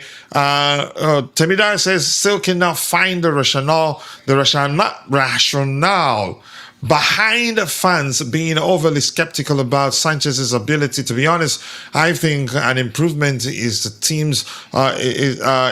team automatically improves the goalkeeper. The goalkeeping department, I agree. To be more specific, improvement in the defensive area would mean that he gets tested a lot less. And for me, if you charge him to do less with his feet, because in the case of Enzo Maresca, the goalkeeper often operates as a CB in most cases when we're with the ball. And as Dante has explained on the panel here a few days ago, you see less of that under Xabi Alonso, which means it'd be good. And all the errors he's made is from him trying to play out from the back. He's an excellent shot stopper, in my opinion. And I think a lot of people, even he's succeeded in, you can say, convincing a lot of Chelsea fans that he's capable. But everything comes down to what the manager wants. If the manager feels like he wants a goalkeeper, who am I to blow against the wind? I just can't change that. It's really that simple. But let's see. Dante, you want to add to that? One of my lights went off, but I think I can do without that, but go ahead. Sorry, what was the question? Which one? I have a feeling. Sorry. He's saying that Sanchez has improved and he's not sure why a lot of Chelsea fans are skeptical. Yeah, look, he's up until that sort of when Rosinha took over. I had him in my. A lot of fans did, but personally, I had him on my top 3 players of the season because we were doing a show. I remember, like, who's up there. That's basically our top players that are having a great season. So to me, he was in the top 3. I thought he was magnificent. Didn't make one error. Made a couple as in passing errors, which didn't got intercepted, but it didn't relate to a goal. I think only one. So, you know, that was positive to see, and he was saving everything left, right, and center. He was coming out of his box, claiming everything in the air, using his size and dominance, and he's quite a strong guy as well. So, yeah, look, I think he stays, and I think him and Penders will just fight it out, but. Wait and see. If there's a little Yeah. surprise there, you never know. Maybe Jorgensen, maybe Xavi wants to have a look at him a little bit more. You never know. Imagine how the fans will react if he chooses Jorgensen over Sanchez as the starting goalkeeper. Yeah, exactly. Yeah, I don't think Jorgensen gets a chance to be the number one. I think he's proven that he's a much better shot stopper than both. Jorgensen overall better on the ball, one of the best actually, in my opinion. But Sanchez, he's improved significantly. Excellent at commanding his box. I'd say the biggest threat to his place is number one, Pendas. If Pendas improves his high claim numbers, I think he can take the number one place. He's capable. He's also a good shot stopper, excellent on the ball, but hasn't learned to command his box and a bit hesitant sometimes, not proactive enough, in my opinion. Even Bobby was able to cut that, but he still has a lot of improvement to do. So, and we've actually compared their numbers. So, Dante, how do they compare? And what do you make of my opinion that Pendas is the biggest threat to Sanchez's place? Not Jorgensen. Jorgensen doesn't even threaten Pendas, in my opinion. Yeah, look, stats. I mean, it's a bit hard with that one because he was playing in France, and Sanchez was in England, so it's a bit hard. And where the teams are as well, it's a bit hard to judge those stats when it's like that. You can only get a sort of a rough idea, but he pretty much matches in with everything and ball playing better, Penders. So that's why he's there. Like you said, he's going to be there to improve him some stuff and get used to the English game, the high claims, which you have to do. You have to do that very well to command your box. So It's a critical tool if you want to be a Premier League goalkeeper. exactly. So yeah, it's good for him. He's going to sit back, learn a bit of Sanchez, and he will get his go as well because he will play in the lower rounds of the cup. So he will play there. Sanchez gets injured, knock on wood, it doesn't happen. Well, he's the starting goalkeeper. So, yeah, look, it's a good move. I like. I hope they do keep him. I don't want. I know you probably want him to go on loan, Penders, to play more, but I actually prefer for him to stay and No, learn. right And now I'd rather he stays. I wanted him to stay one more season at Strasbourg, but they already had the plan in motion, and part of the plan was for him to come back, be part of preseason, and then the manager, whoever is the manager, would take a closer look at him. He's capable, but not quite there, still, in my opinion. But go ahead, what you were saying. yeah, look, capable. Yeah, we'll leave it at capable. Not quite there, yeah. Yeah, not quite there. Different. It's different from just like we saw Petrovic. He looked like an amazing, the best in the world at Strasbourg, but once he came back and etc., nowhere near it for his club that he signed. So Yeah. yeah, look, I do believe Pentas is a up and coming. He can be the best goalkeeper in the world because he's got the tools. It's just that he puts it all together, learns a bit more experience, and I think he will do that. I think he will become probably the best keeper in the world because he's got amazing, you know, uh, sharp reflexes, especially for a 6'6" guy. He's very tall as well. Gets down very well, which you don't see. That's probably one thing that Sanchez can criticize him. He's copped a couple of goals down low by his feet because he didn't get down quick enough, as in to save with his foot. So that comes to being very tall. But obviously, Pentas is even taller than him, but I've seen him do that a lot where he gets down. So yeah, he's got every single tool, and that's the way we played it. We paid a lot of money for an 18-year-old. In Genk, that's a lot of money to pay for someone at that age, especially a keeper.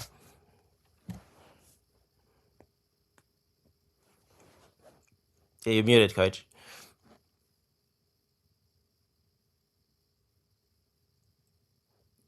Can't hear you. No, sorry, I was on mute. I'm saying, and we've nurtured him. He was part of the Belgium national team at the World Cup, and that's thanks to us nurturing him, in my opinion. So, here's the thing. Like Santos. Let's, Sorry, coach. A yeah, bit like Santos.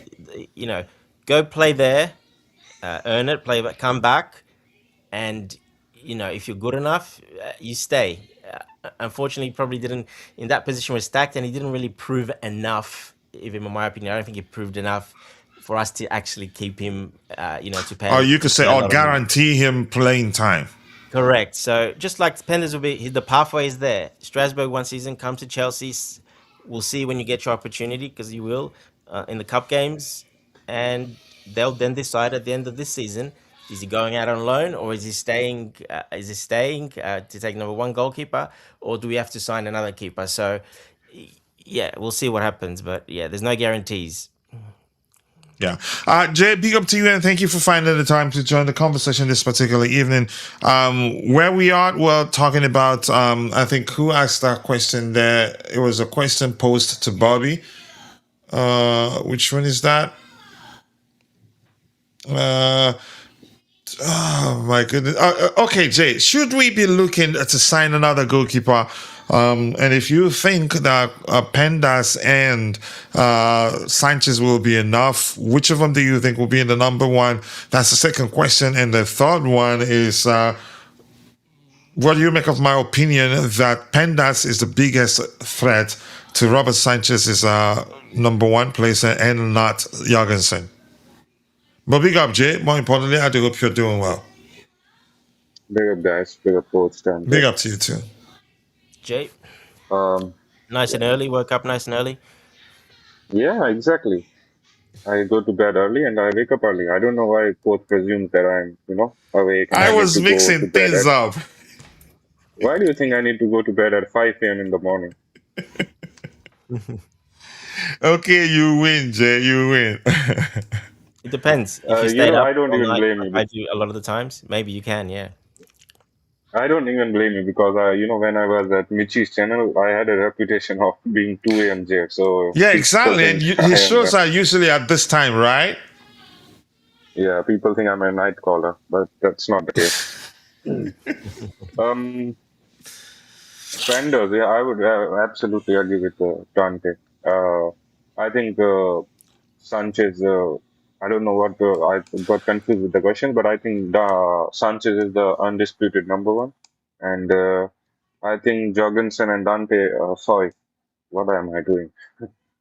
I think Sanchez Courtesy of and Jay. Pender. I think Sanchez and Penders are good enough. I think Have you had your there's coffee or you still sleepy? I'm not sure what's going on with you. But go ahead. I think they are a good pairing. I don't think they need any additions, and we need to consider again a lot of these signings and the new signings. You need to plan it around the objective of no European football as well. So I think Pandas can do a good job in the cup competitions where he will get his limited chances, and Sanchez would be the undisputed number one for me.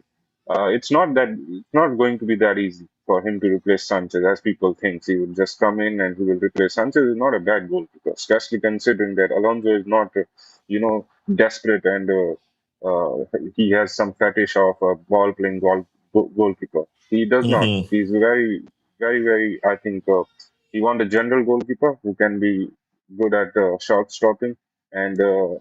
I think that is enough for a goalkeeper to impress Alonso. So I don't think he would mind Sanchez's lack of ability on the ball. And that is why I think that he would continue as the number one throughout the season. But for Pender's development, I think it's really good to just stay at this big club because in trainings at a big club, you know, I think it would give him a lot of confidence, better than what he was having at Strasbourg. Obviously, he's not going to play the same amount of game, quite less actually. But I still think that in training and under similar environment, now if that is the plan for him to continue at Chelsea for the longer term, then I think staying in the environment is also as important as playing for the team. So I think the next season would be the perfect progression for him to either take the number one spot or even increase the possibility of playing more often, hopefully with the chances of us qualifying for European football next time. So I'm perfectly okay with what we have right now. All right. Thank you so much for that. And here we have, I think we signed that left wing, 18-year-old, cannot remember his name. that one Alonso wants, then it will be John Stones. The 18-year-old, he's talking about the Bosnian Begovic, I'm guessing. Could you imagine if we signed that Spain goalkeeper? Um, I think he did well. He was excellent at the World Cup for them. Dante, have you any information about our third kit? I don't want to see anything different from this white with orange stripes on display. It's fantastic. I think that's what it is. It's not going to change. Yeah, that's the Dante, way. sorry, Don't forget the black kit as well with the yellow. So those are the two with the away yellow kits. flowery stuff. It's not flowers. I don't think it's flowers. The yellow badge, and I can't remember what the No, there kit is was Yeah. on. one, the black one that has something. Maybe what would be the more It's a accurate pattern. language to you say? It's perfect In the and it front, doesn't Yeah, change. something like that. I can't Sorry. remember, but those are the two kits, and yes, they're both very nice. I like them both. Yeah, good, very good away and third kit, especially the black one. I like that. I always like yeah. Chelsea, with the yellow, always having that nice sort of yellow on it. My black and yellow. I don't think any other I color agree. works together like those I two. actually like the black one more. I Well, like the that's the black one one. I I like like the too. white one. Both. I like them both. Like this white one on the screen here. Um, I do like this one here. Can't see the screen, coach. Yeah, I'm gonna bring it back. I like Okay, this yeah, one there you go. here. I really do like this one. Um, That's our away even kit. Yes. yeah, yeah, Wicked. I really like it. In my Yeah, it's opinion, a it's heritage. mhm, It's the classic. heritage with the old badge on there. I really like it. All right, but let's see. It remains the same. I don't think it changes. So we are waiting 40 something days to sell Nicholas Jackson to Villa for 17 million, right? I don't know, Jay. Dante, do you understand what the situation is? They're saying we have to wait a certain amount of days for a certain amount of days to be able to sell him to Villa, I'm not sure. just They to should have avoid being trapped by some rule. maybe. I have no idea about that rule. I've never I've heard heard about it. I've heard something to that effect, but I'm not sure. I didn't pay attention to it.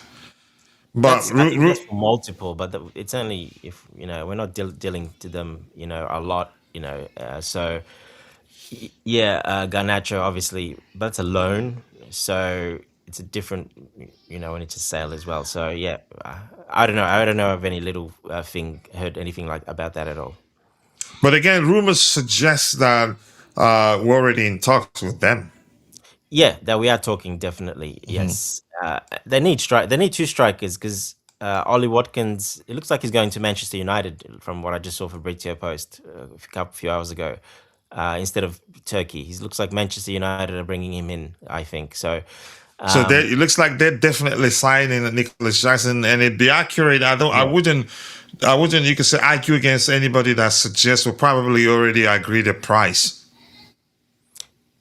probably they talked about it. Definitely, that would have come up in discussions. You're not going. The owners are going into meetings, having dinner together.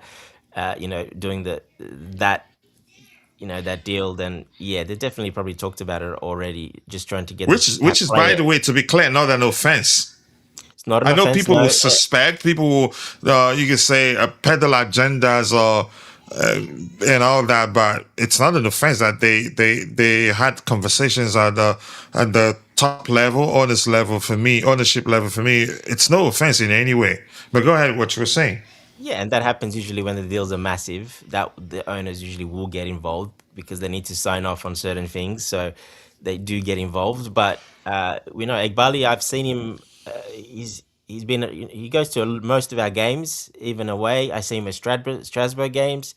He's a very much a guy that makes connections with the owners of every club because I've seen him with the Newcastle ownership. For days like this, Yeah, that's what it's earning that reputation, earn that respect. So I think he's up there. He does that because when he comes in, the deal gets done, no problem. Now that is also him having ultimate power to sign off on things right then on the spot, etc. So something the negotiating directors cannot do. They wouldn't have just like any job. The manager has rights over the employees, the more normal employees. So it's pretty much the same. If he comes in, he wants that, he gets the deal done because, you know, they have a very good relationship with all the owners now, and that I've seen that more and more the last couple of years. He goes to everywhere and he's with the owners. If you see like tabloids, he's always with other owners having dinner in London. So he's really tried to get into that circle and really, um, it's an advantage for him, for us, but for Chelsea most of all. So it's an advantage having those relationships. Yep, thank you so much. You could say that sort of Yeah, 'cause in England, sorry to add, in England, normally the coach, they don't get that well along. Where they don't, well, obviously in the American model, it's a bit different. you can The argue manager. we're changing that because this is start now. Remember when we heard he called we did host a dinner for all the owners. Correct. Yeah, yeah. You remember that? So yeah, they're trying to change that because most of the owners, they don't really talk. They're not. It's just a culture because it's such a football is life for a lot of those teams and the supporters. So it's pretty much a culture there that like that. So yeah, they definitely have the relationship, and I think he's earned the respect. So he goes in, he gets it done now. So yeah, good on him. It shows you that he's invested. He's not just there for money, because every time he's come in, he's spent a lot of money on player that's we wanted, like Enzo, Rogers, Caicedo. So it just shows that intention is there. It's the right intentions, and if they wanted to make money, they wouldn't go for that expensive players, but they don't mind paying it. All right. Thank you for that. I appreciate that. Let's go, he says. I appreciate you for saying that. Let's see, what else do we have here? The yellow outlines reminds me of olive branches. Okay. Rekemi says, I don't like the black or the blue. This one on the screen is the best. I really like that one. I like the black one, but I don't really like the what I referenced as the flowery thing. And that's my opinion. And you don't run, chat or yakon, whatever you call yourself. EJ twice, welcome. I do hope you're doing well. Let's see if there's anything new to talk about there. Jay, I wanted to ask you, you did say something in the chat that suggests you say something to the effect of it looks like we're serious about signing Alex Scott. What did you see that made you say that? Did you read anything that suggests we're definitely going to push for him? Yeah, there was a report by Florian Plettenberg, I guess. He's a decent journalist, and he was saying that Chelsea are interested and a second bid is incoming. So, and I think I heard somewhere else from some not so reputable, accounts as well. So there's definitely some talks going on for this guy, and obviously we have bid officially 65 million for him earlier, so interest was always there. I thought it would just go down because Bournemouth set a price of 95 million on him, which is unrealistic, and obviously we're not going to pay for that. But then we also heard that Alex Scott is very much willing to join Chelsea, and he actually, keeps us as the first choice. So he might be, you know, trying to push for us and maybe force Bournemouth's hand a bit. So maybe something has happened behind the scene. Maybe there is some development. I'm not sure how much Bournemouth will, take that price down, because we have gone for 65 million, and I still think that anything above 70 is overpay for him. Even in this inflated market, I think it's still quite overpay for him. So I'm not sure what would be the middle point where everyone agrees. I still think it will cost around 80, 85 million, which is extremely high for him. Now he's a very talented midfielder, very, very talented. Obviously, he has shown his skills last season, but not really sure if that's the profile or the type of midfielder that we need. I can see how they want to replace, Andre Santos with him. Uh, he is much more promising than Andre Santos. Obviously, time will tell what Santos will look in that United team. But yeah, if that's the direct replacement, then I guess it's fine. But then my only problem is that he does not offer that much different variety than what the other guys that we already have possess. You Yeah, know, Jay, that did you Bruno see or Santos playing for yeah, Manchester United? Did you see I him? did How he see. looked? I mean, I'm not seen, but I watched the highlights and a few United fans praising him. But I saw conflicted No, he reports wasn't and good. conflicted opinions. He Yeah, made But that doesn't quite a lot mean was of he will somewhere mistakes. fail unhappy. there. I mean, it's just preseason, really. No, He will get. what more I saw, he's put on a lot of he's put on probably 2 or 3 kilograms. He's quite big. He looks quite Is heavy that actually. real? I thought that was AI. No, that's real, coach. Dang it! He's put on a bit of weight off season now.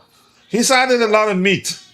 Yeah, the meat. Uh, That's where I was going with it. Yeah, the, the meat. He's added a couple of kilos of meat, so yeah, he looked a bit sweaty and struggling to play. To be honest, he didn't look fit at all. He looked really bad. But yeah, it's preseason. He's got a I chance really to. like that kid, and I hope he does well. But as much as I'd like to banter the Manchester United fans and say thank you, United, for 50 million or how to be much, honest, yeah, I don't want him to do well. I'll be very much honest. I don't want Of course not. our We don't want him to do ex-players to well, do well coach. for Doesn't our matter rivals. where he goes. I'd say I wish him well until they play against us, but hopefully not. That's not enough, Yes, coach. I get the gist. Yeah. So it's okay if he plays good in all the other games and wins in the Premier League, but as long as he doesn't play against us, good, right? All right, I cannot eat my cake and have it. I don't want United to do well, but I want the kid to do well. All right, It's that's a better. Well, yeah, it's bad. That's is possible. Alex Scott looks better than Santos for me, or maybe much more ready to the Premier League than Santos uh, till this day. But maybe he can improve, obviously, at United or I think he anywhere will. else. Only time will tell. I But think he will. again, I don't know, man, about this profile of Alex Scott. He's impressive on the eye. He's a good carrier as well. He dribbles past really well, and he can do a bit of 6, 8, and 10. He has that ability, but he's not dominating in that six, which is where my concern is. And yeah, I don't know if he can offer something really different than what we already have. And Yeah. for that much price, and if you're not offering something different, then it's not that interesting to me. But let's see. Yeah, and Jesus Christ, I cannot believe that I have something I can agree with this guy with. I just cannot believe. But with an exception, though, his Stones is a very good upgrade from nearly all the centre backs at this club. Some of them surplus to the 2 billion spend. Yeah, you have to add that part, but that's you anyway. So not a surprise. Here's the thing I'm gonna say. I don't want to start comparing him with Lacroix. They're not the same though. One is an excellent ball playing defender. One cannot measure the other in terms of ball playing. One is more versatile. John Stone is more versatile. But yeah, I'd have to agree. The latter part, that's your opinion. I don't really care about the latter part. You can say that 1,000 times. I'm not going to respond to that. Colosso say Colosso 1467 678 Stones to Chelsea, let it happen. I wouldn't mind. He's a player I like and I think it'd make a difference. He says, I remember someone from this panel speaking with utmost certainty that Santos was part of the Grand Blue Co youth project and was stationed to be a club prodigy for years to come. That sounds like something Bobby would say. And that was the plan. I'd say it sounds like that was the plan. I think it was Bobby. I remember Bobby saying that they have a plan for him, and part of it was for him to go out on loan. And I see matures. Sorry? Carlito, every time he came on, he said it basically. No, we never had. I don't think we've had Carlito on the panel since 1402. Since even before Roger was alive. Last year we have. No, not last year. I think the last time he came on here, Roger was still alive. Yeah. No, I'm pretty sure he came by. In all honesty, yeah, I'm serious. The last time he came on here, Roger was alive. I think the person that said something similar to what we have on the screen, Bobby. Yakon, why don't you just say who said it? It's fine. He No one's probably gonna don't get remember offended. who. He's not good. I don't know whether he's good at saying people's name. He always calls me In host. terms in terms of rating, I have rated Santos a lot. I He's a thought good. he was He's quite not bad. impressive. He's not bad. Yeah. I But the think it's a problem is, matter of the manager's that's needs anyway. that's the problem with young kids, you need to give them a lot of time for them to, reach the potential that we are seeing in them. And with 1, 2 years, it's really not going to be realized. And hence why you can't really, like Yakon is saying, it's not like he has been, certified failure now because we don't know. We just have No, to you move can't. on. Yeah, we He can't say. still Yeah, has it's that too potential. early. It's not like, what we saw in him, what we said about him has just completely been wrong because we just don't know. And Dante, I think the reason probably you're mixing things up a bit here. What I remember, what's his name, Ryan, aka Calito. What he said was that Santos would come back and he would take Enzo Fernandez's place. Yeah, he said that too. He Yes. wants. He doesn't. He says that. He said that actually a billion times on X. He says once Santos comes back, that will be it for Enzo Fernandez. And I think it was you and I, even on X, and whenever he's in, he said that in the live chat. We told him it's not possible. He's not. He's not even close to Enzo. He can't measure Enzo Fernandez in terms of beating the press, in terms of vision, in terms of passing range. Yep. He And he blocked me cannot. because of Sorry. it. And he blocked me on X because of that. Yes. Yeah, and remember, yeah, we told him that. We told him that's just some dream. That's not gonna happen. It would take some idiotic manager to actually drop Enzo Fernandez because he has Andre Santos, and that's not us saying that he's a good. At the time we weren't saying he was a bad player, but we're just saying that doesn't just make any sort of sense. And I'm it not happened. sure if he I'm not sure if he said that, but that doesn't definitely sounds like him. That is definitely something Oh, to no, he would say. he said that. He doesn't deny it if you remind him of that. Yeah.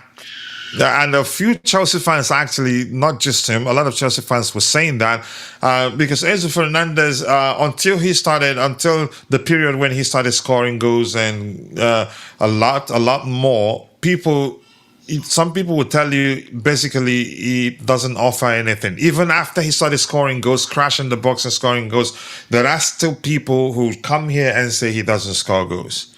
But Yakon, surprisingly, I'm not sure why you and I are agreeing. I respect your opinion, but seriously, I don't want us to be friends. All right, Yan Diamondi, Jesus Christ. I've seen some Chelsea fans losing their SHIT because he tried out at Chelsea, and these things happen. It happens all the time. And because we're a very, very good academy, we're good at producing talents. We have a lot of young players who their parents or agents would want to be part of our academy system because graduating as a Cobham you as a Cobham graduate, there are paths for you. It's like graduating from one of the best schools in a community where employers usually swoop in to take the best from that school. So this won't be the last. They picture them with a Chelsea tracksuit, and some of them questioning how did we miss that. Chances are he wasn't good as much at the time. Players over time improved, and you don't have a scouts or maybe those in charge. They don't have 8 balls.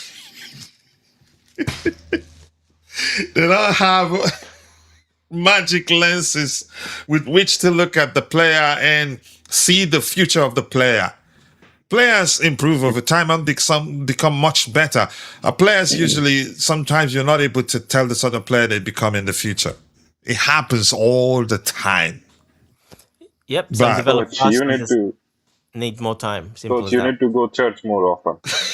That's all I'll say. I'm sorry, I have a very dirty mind. Well, But he's Dante, let's surrounded say by balls. Look at his balls in the background. We can see your 2 balls there. Dante, let's hear you. Did you see that Oh God. that post where Gitte says growing up, he has balls everywhere in the house. Yeah, I did. Yes, And I yes. was like, "Ne- I'm sorry. God forgive me. I have a very dirty mind indeed. But that's your thoughts on, you could say, the complaints, Yeah, what do you think? Sorry, what was that? I couldn't The hear you properly. complaints on how we missed out on the Monday because he tried out Ah, at Chelsea. We let him go. But these things happen all the time. of course it happens. I think he was 15 or 16, 15 when he came. So he was just a kid. Like I said, some take longer to develop, some develop slow, some So, never in develop. other words, some you're able to tell the sort of player they can become in the future. Yeah, correct. So he made the right choice, went somewhere, where to play a lot, and he played, and he's become very good. Now, is he as good as that 100 mil? No, he's not. He's just It's just the crazy market.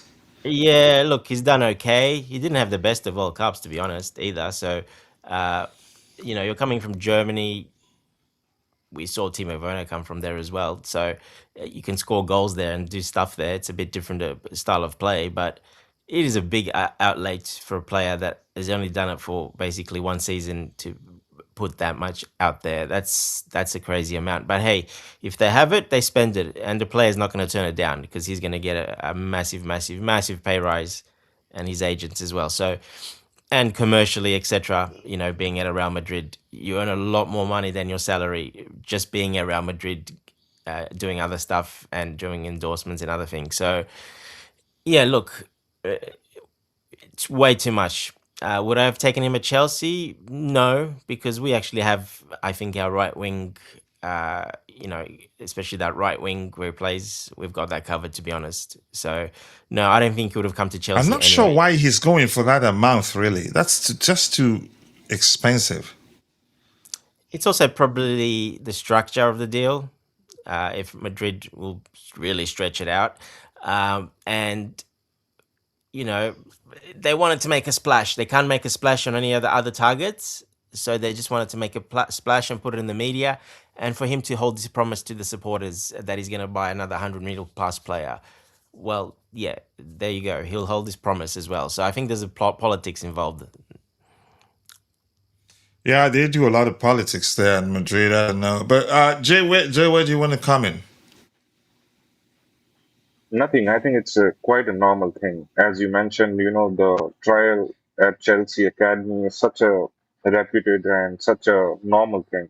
So you would see a lot of players going through this process because it's kind of a fame, or I don't know. It's something that any every youngster wants to try. So we got the examples of Musiala as well from the past, and a lot of Hmm. these Olise as well. Obviously, links with our academy, Michael Olise. So you would see a lot of these guys, making trials at Chelsea. So I think it's quite normal thing. But these are just, few examples who turn out to be greats and all. But then obviously they ignore the likes of Tosin and who probably also had trial at Chelsea. So I think it's quite a normal thing. It can, Yeah, and I there will think, almost always be influx of talents to cover 'em. yeah, because our academy is The quite reputation. Yeah, reputed in this.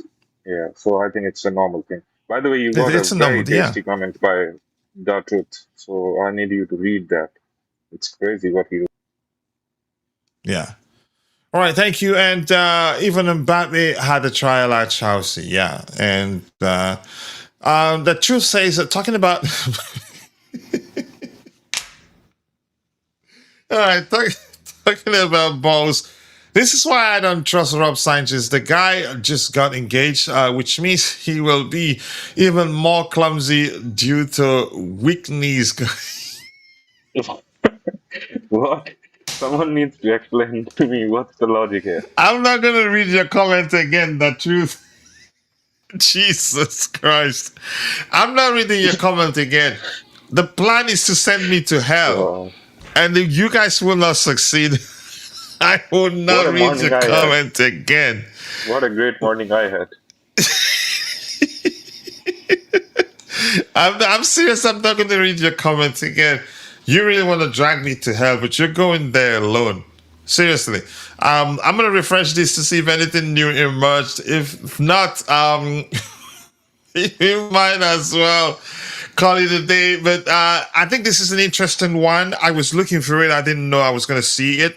I need to go back to the presentation screen. This here says Chelsea are among the clubs that are interested in PSG's Ibrahim Mbaye. Dante, how well do you know him? I really don't think we need him. Do you think we need him? I don't think so, really. No, we don't. Not if we're going to get Karim. I don't. He's got. If that we do buy him, he might. He's probably one for Strasbourg, more likely. He needs to play minutes. Obviously, he's in the PSG side where he's not going to get many minutes. He hasn't been getting that many. So he's getting to that age now where a move, if he hasn't broken through there, a move is next. And we know they're stacked. They're very stacked with talent. So yeah, I don't think it would be to us, to be honest, because we're pretty deep at that position, and yeah, I don't see it. If we get Karim, especially, well, then definitely not. If we don't, maybe. But I think this player wants to go and play minutes. That's why he wants to go, and that won't be for Chelsea. That's for sure. You're not going to play little, no Europe either. So he's not going to be playing much at all, to be honest. So I don't know. I think this is just, again, agents, etc., because he needs to get out of there. So they need to sell him or move him on, and he wants to go as well. So this is very much, like I say, the agents put stuff out, etc., so to help their client to make a move and to get him in the spotlight, basically. Yeah, Jay, you want to add to that?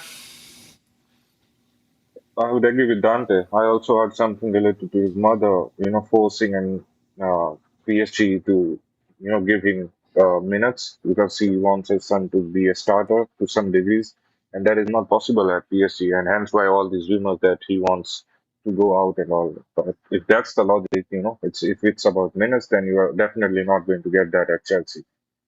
As he mentioned, Dante, also that we got.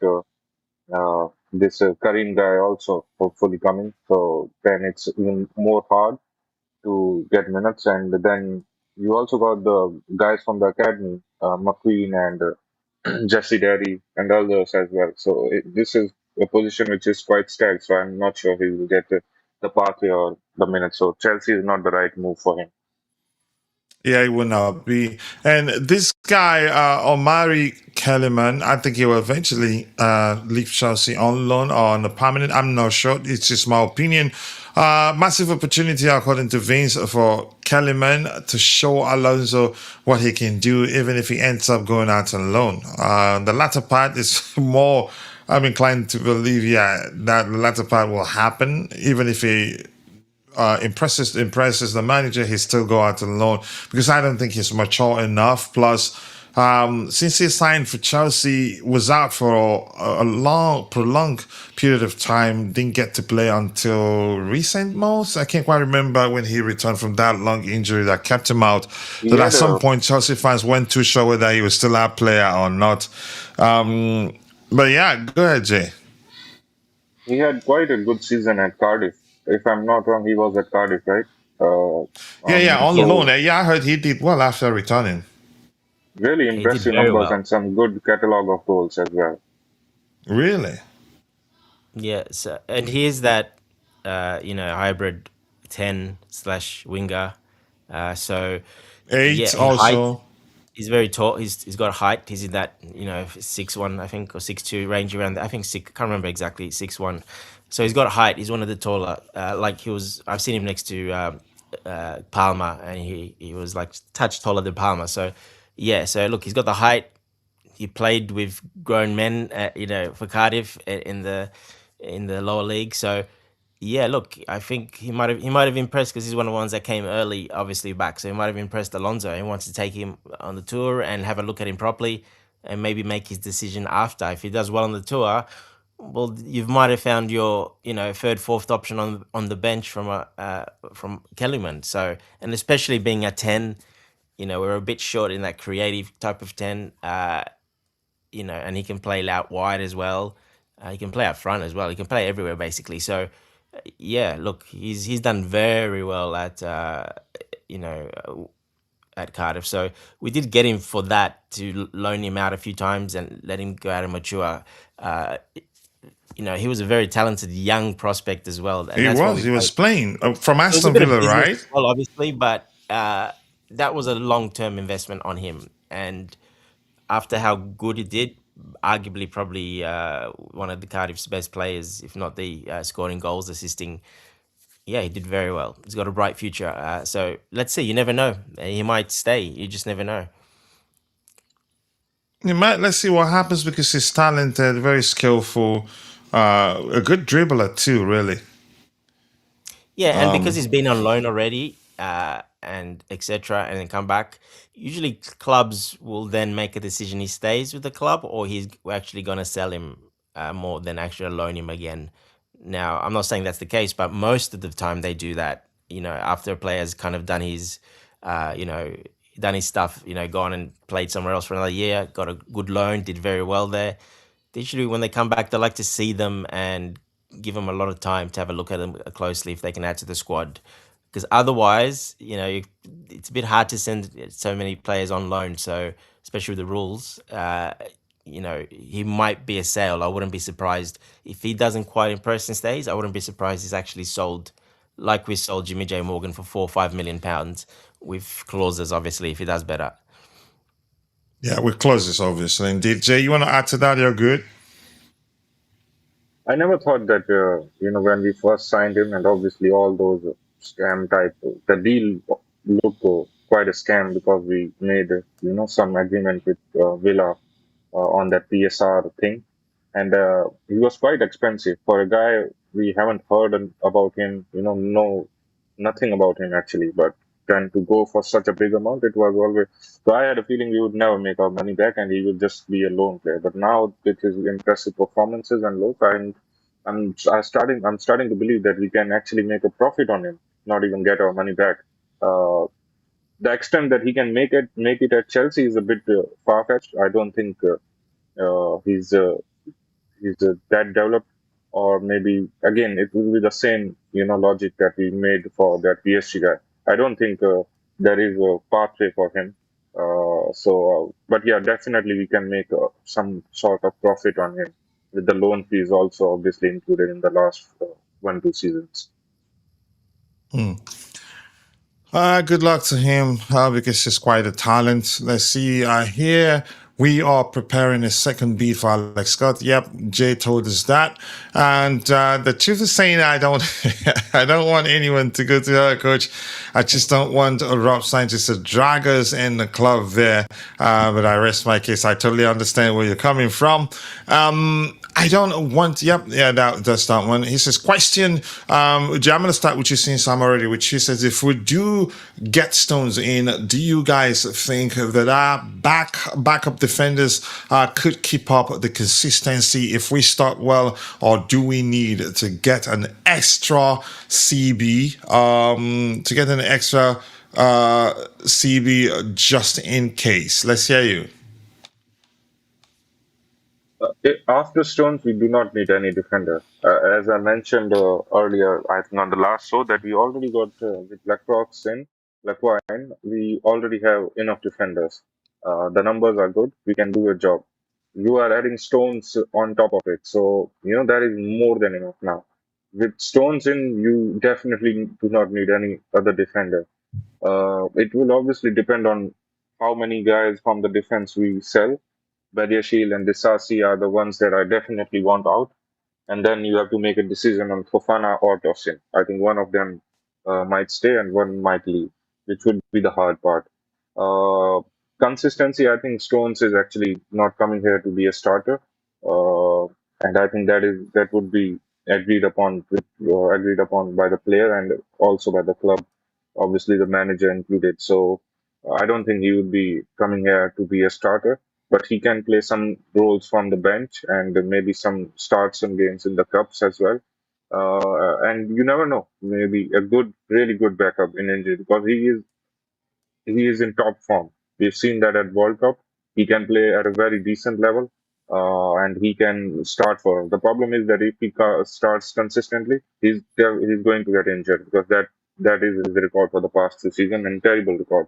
in terms of injuries. So probably not going to be a starter. And the other defenders, I think they have to accept the thing that they have to be on the bench because they're simply not good enough. And that is why we got players here. And they got enough season in the past to impress us, but they couldn't do it to the level that they should have. So for the likes of Fofana and maybe one of those young guys from SAR or Anselmino, I don't know who's going to stay, but they have to accept the position and they have to be content with it. And it's not about consistency. I mean, they are not really going to, if they are going to get chances, they are not going to get those in high profile games. That would be against some easy opponents in the cup game. So I don't think the consistency and those type of factors would be an issue for them. So I think the situation with the center backs is quite calm.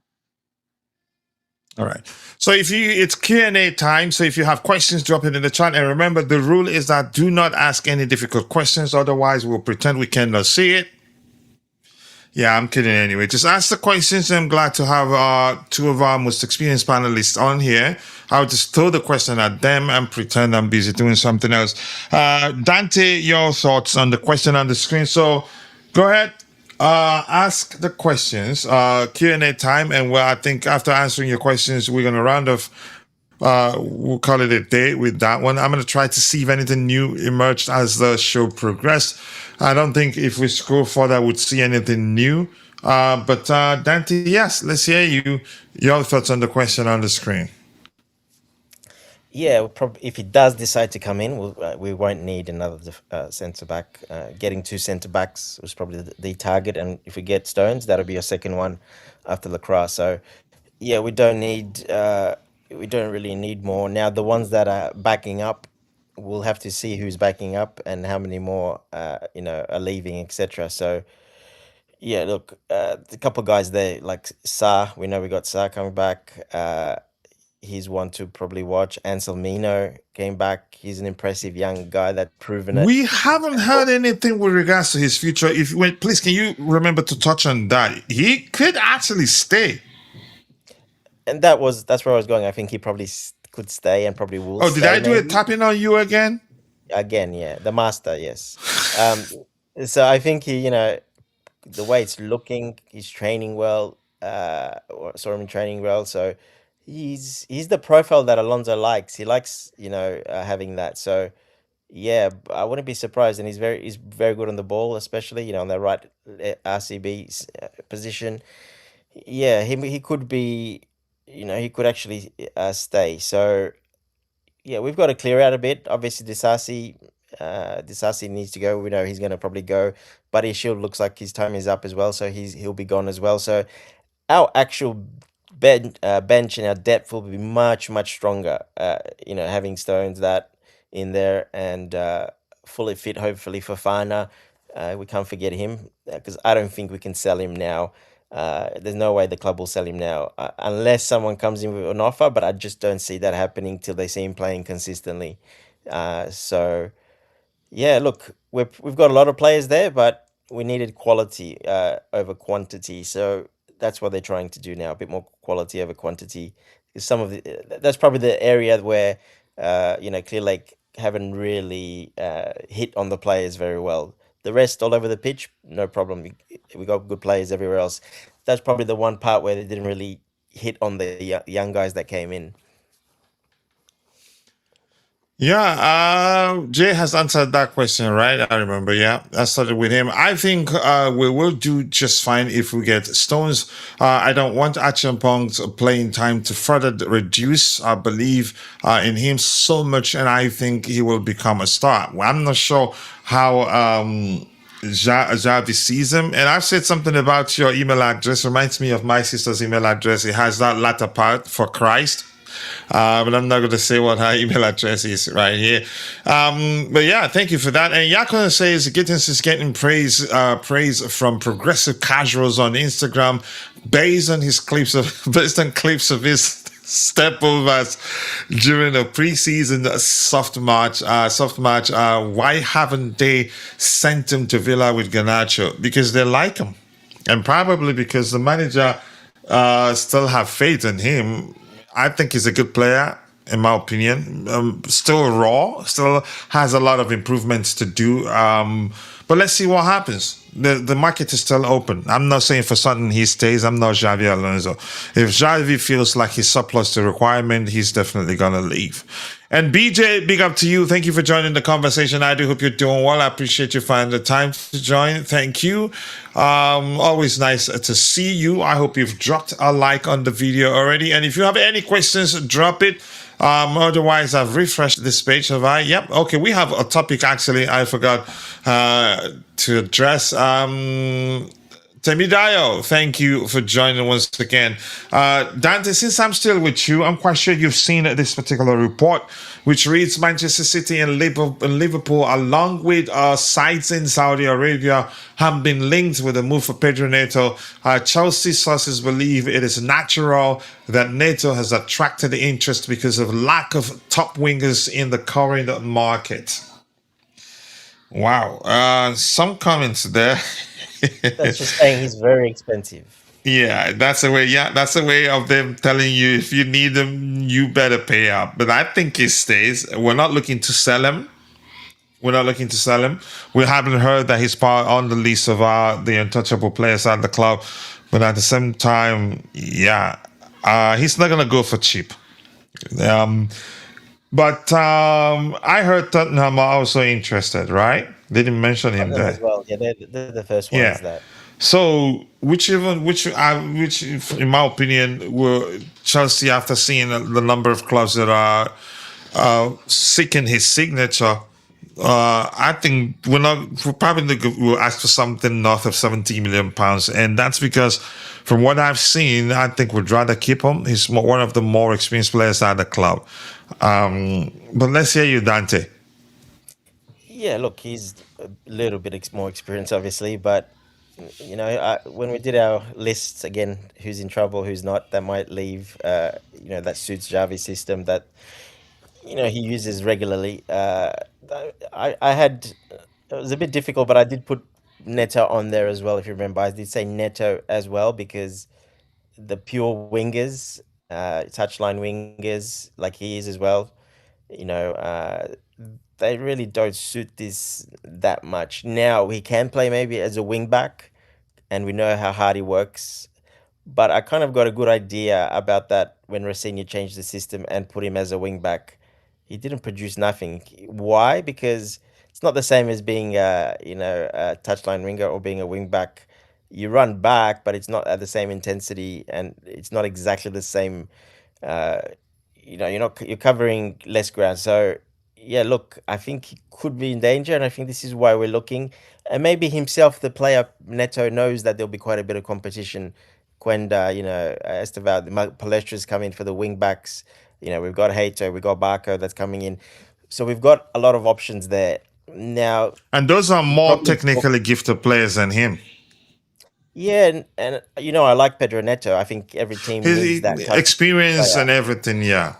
Yeah, and yeah, he'll be great for those clubs mentioned, Liverpool, that they're looking for right-sided, that type of guy that can really, stretch the opposition, stay out wide, and then, powerful running, etc. So, yeah, like I said, I kind of saw the sample size in the Rosinha, and he wasn't good. And that was the part he didn't hardly score or assist anything since Rosinha took over because he was doing that position, but he looked out of place because he wasn't quite sure what to do, and he was running even more backwards, and he was completely out of breath.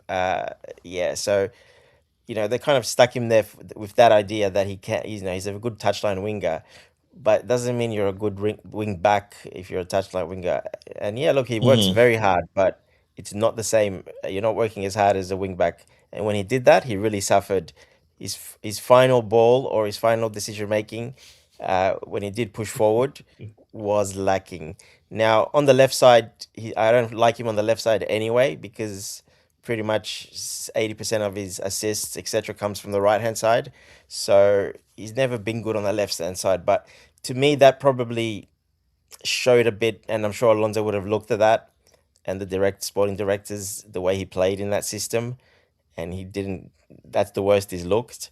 Well, then, yeah, look, it could be a problem. And like I say, why the player? Because the player has to enjoy, and he has to like Alonso, which I'm sure he does on a personal level. But the way Alonso plays, even Pedro Neto will know that's not really my style.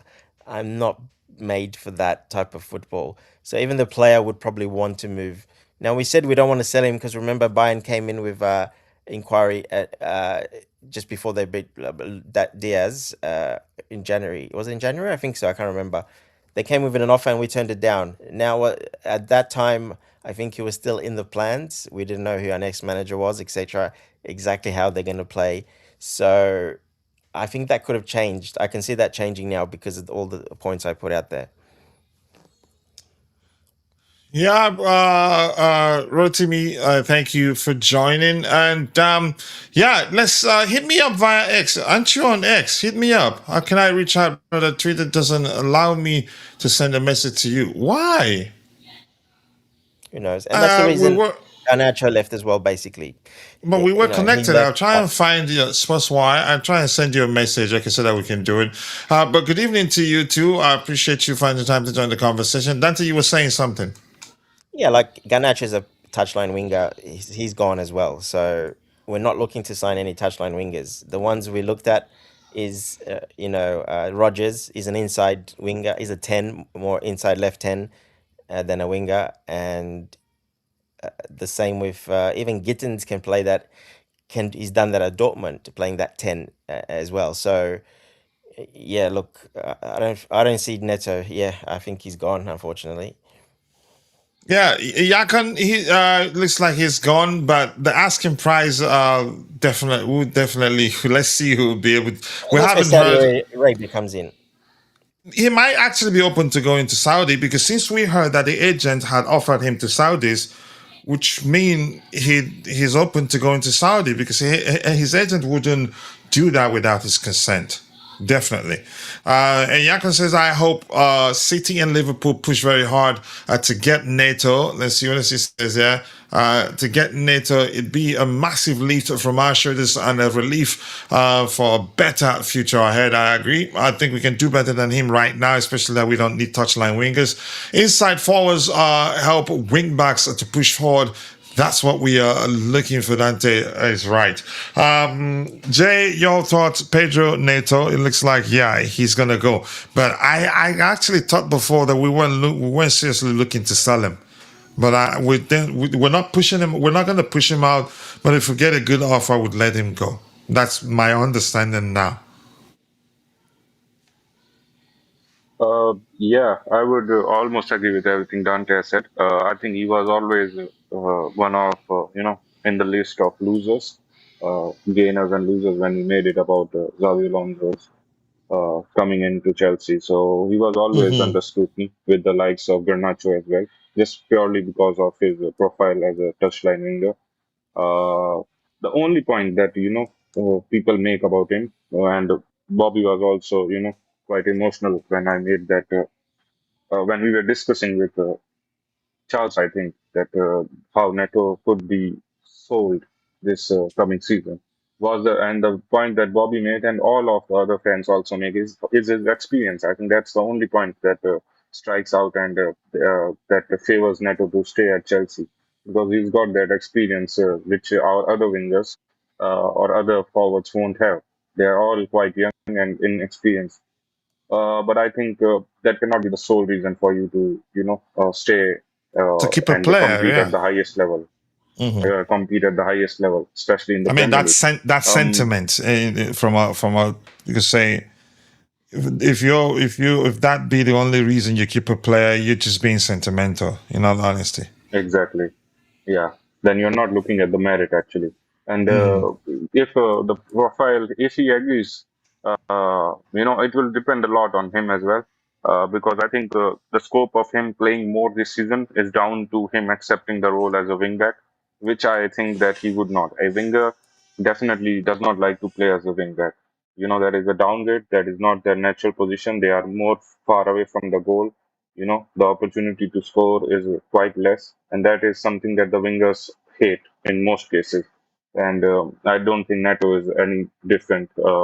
Yes, he had a brilliant performance against PSG in that game, he produced a brilliant outcome in that game, but he was not looking, overly happy when playing that role, which is quite normal. Again, I think all these things direct towards an exit for him.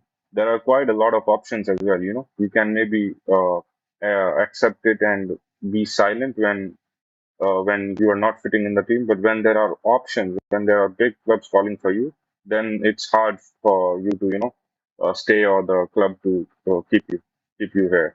Liverpool, United, I think, and even Manchester City, I've heard, because of Enzo Maresca, that they are also interested. And I've heard a small interest from Saudis as well, which would be the best result for us as a club. Obviously they are going to pay the highest, and they can offer Neto the highest wages as well. So for the player as well, I think it would be some consideration to go there, just purely because of finances involved. He would be earning close to 300K, which I don't think any club in Europe would offer him. And I That's think the tax asking free as price is well. something. Yeah, exactly. Those bureaucratic hurdles as well in Europe. Um, I think the fees is also decent for him. I think anything between 60 and 70 is good, but the club might push for, a bit more forward than 70 million, considering the valuations the other wingers are going for in this market and the inflation that we are seeing right now. So I'm quite neutral, to be honest. I'm not overly pushing for him to leave the club, and I'm not overly excited for him to stay here as well. I would be neutral with any outcome, because I don't think he improves us, drastically in any sense, and I do not think that his exit will drastically make us weaker in any sense. So I'm quite neutral on this. Here's the thing. Let's see what happens. But thank you for that. Inside forwards. Yep, I think we've addressed that one. And also from BJ here, he says, "I hear the lap is not included as part of Xavi's plans." Plans. Okay. Okay, who are our options except for the injured Emera? Emera, we heard he'd be available for selection before season starts and could actually participate in domestic friendlies, preseason friendlies. MLR 17-year-old Dastan won't be 18 until when? I'm not sure he stays, but we wait and see what happens. If we sell the lab, Jackson, okay, Jackson lacks experience depth except JP. I think MAI will be all right. Since we're hearing that he'd be available for selection when we come back to when the squad comes back to England for preseason, for the rest of the preseason. I hope it's not a temporary thing. I hope he doesn't get injured again if we're banking on him to stay fit. The lap, he's on the preseason tour. There's nothing that says certainly he's going to leave.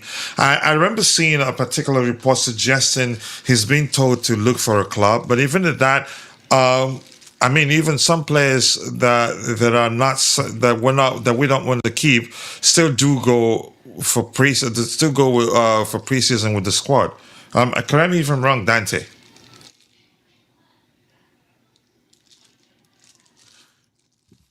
Yep. All right. Yes. And this says for City. Okay, sorry if you were still speaking. Go ahead. No, go ahead. It's all good.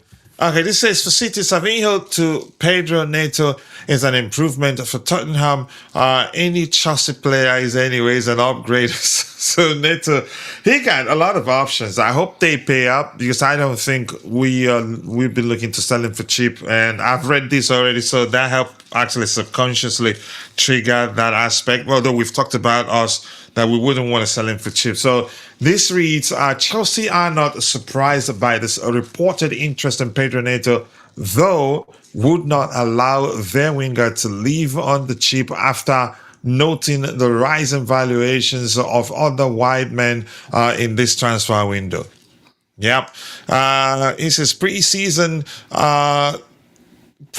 tour also helps the buying club the latest of physical status of the player, so that makes sense. Yeah, so even the player will be leaving, that doesn't necessarily mean they're not gonna go on loan, to go on tour with the team.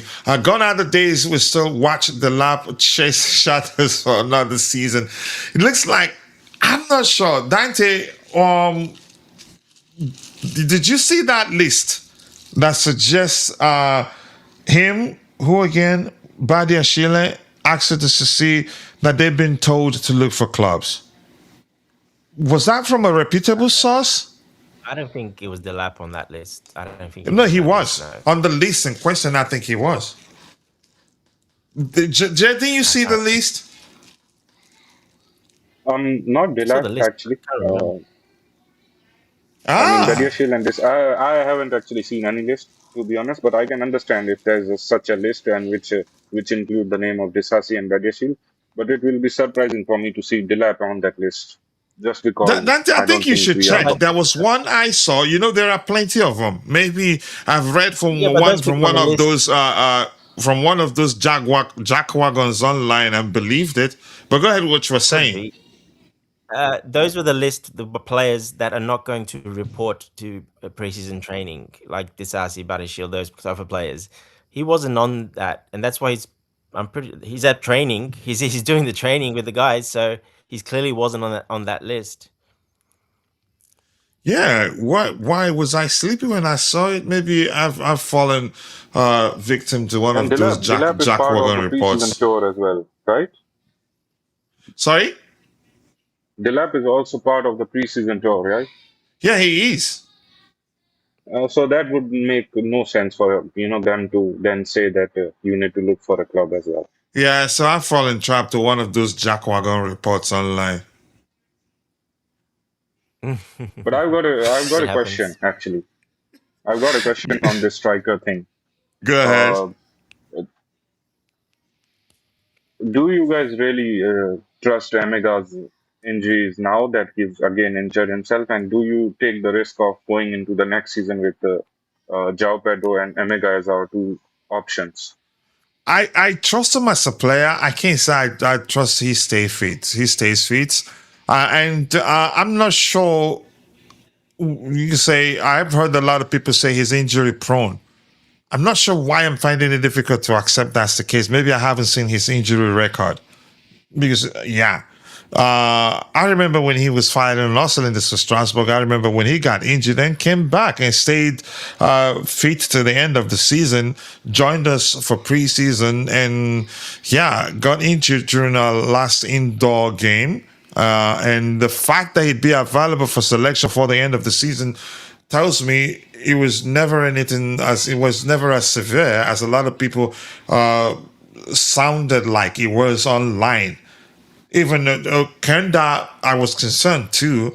Then we learned it was just him staying was just a precautionary measure, or which I'd argue maybe was just for him to stay. I'm not sure. But I trust Emera more than the lab, in my opinion, because yeah, he's a more complete player than Liam Delap is.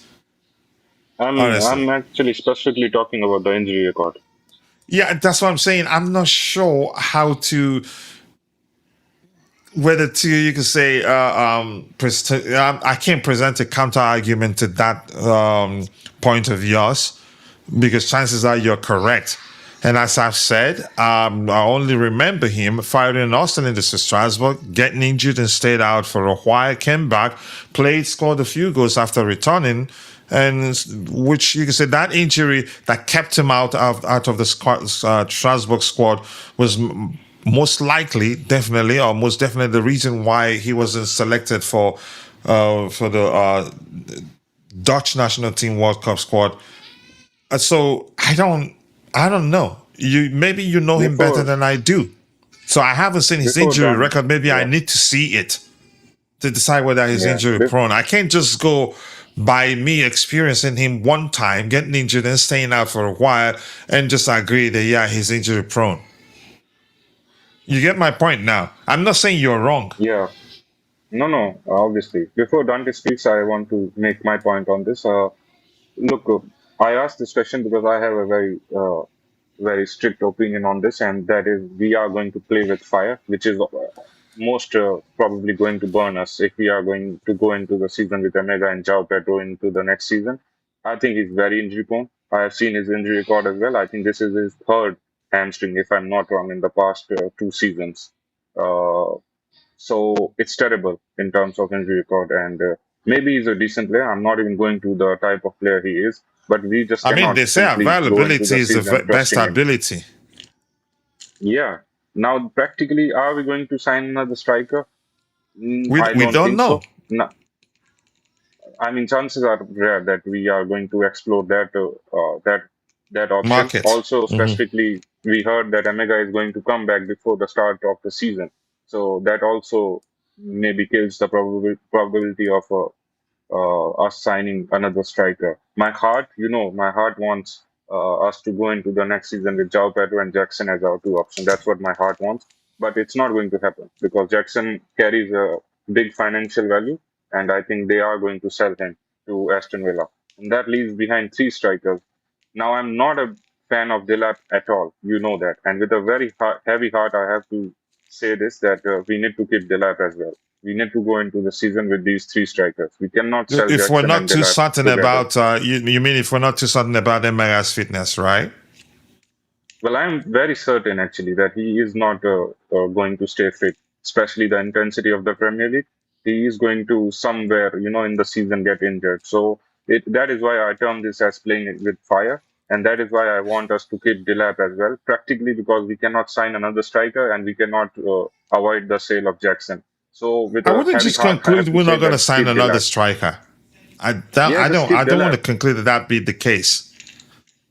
Because However, if he if performs, Alonso we have to tells them keep Delap. tomorrow that we actually need one more striker, I think they'd go for one. I don't know if that happens, but just keep the three strikers. That's the least we can do because we would at least Delap as a body will be there available to play as a striker. I don't know how he's going to perform, but just keep your options open because I do not trust Omega to go without an injury throughout the Premier League season. Now, Dante, I want to hear you. Yeah, Dante, let's hear you. Jay just handed over to you. He's waiting to cook you. But Dante, can you give me a few seconds here? BJ says that Emera is an experience as well. His injury record is not that great. I would prefer a Premier League proven inexperienced player or experience a foreign league player to be a backup for JP. I wouldn't even mind Oli Watkins. I've always liked him. I think he's underrated. Coach, it's okay. You can say you're not confident in Emera. I know you can feel it somewhere. All right. And 80 for Christ says I just looked up Emera's injury history. He was mostly injured for the most of 25, 26. Knee, two hamstrings, muscle fiber tear, dead leg. Jesus Christ, dead leg. Let me see that one. Dead leg.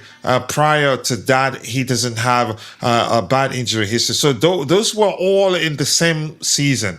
So Yeah, I mean, he only played 15 games all season because of those injuries. Yeah. because of those injuries. But any of them, are you concerned that any of them is the type that will plague him for a while? Dante, the hamstring, I'm guessing.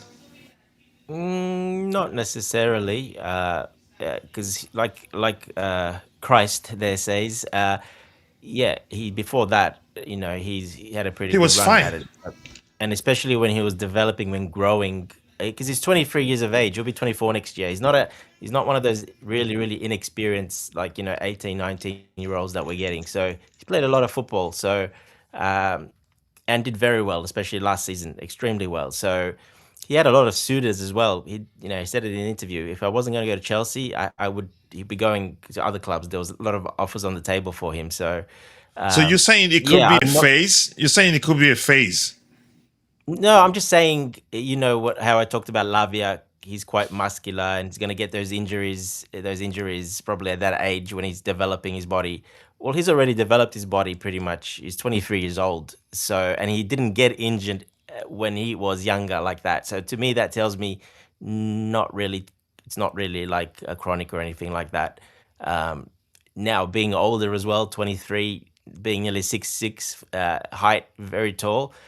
Yeah, you're gonna as you get a little bit heavier and a little bit heavier, it will obviously could be a little bit of a problem. But that's how how he maintains. And I'm sure at Chelsea that's it's a much higher level than Strasbourg. They watch that what what they eat, etc. So, and watch their body fat, etc. So, yeah, look, I think he'll be fine. I think it's an anomaly that he was injured that much last season, because before that, no, not really. No, I watched him play the last 2 seasons, so he was very, very good the previous season. It wasn't out Hmm. much at all. So, yeah, no, it's not really a history. If you look at history, it's only the 1 year this season that he had that, and people are looking at that only. Also, striker. Don't forget who Morgan Rogers can play as a striker as well. He can do striker. Even Cole Palmer. Yeah, but well, Cole Palmer's not strong. Morgan I Rogers mean, is. more like you could say hybrid approach, just Yeah, like yes. false nine. Yeah. He played the striker when Watkins was out. He was the starting striker. He was playing a striker a lot this season because Watkins had a lot of injuries. So because he's tall, he's physical, he's strong. He's Rogers is so he can play that striker no problem. 6'1", nearly 6'2", whatever he is. I think so. He's very and strong body. He can play the striker, and he did. He carried. And his He helped carry. versatility was mentioned as one of the main reasons why we really liked him. And that is it. I'm just putting the point. He can play there just in case of Omega goes down, the lap goes down injured, or they just have Omega and Omega goes down.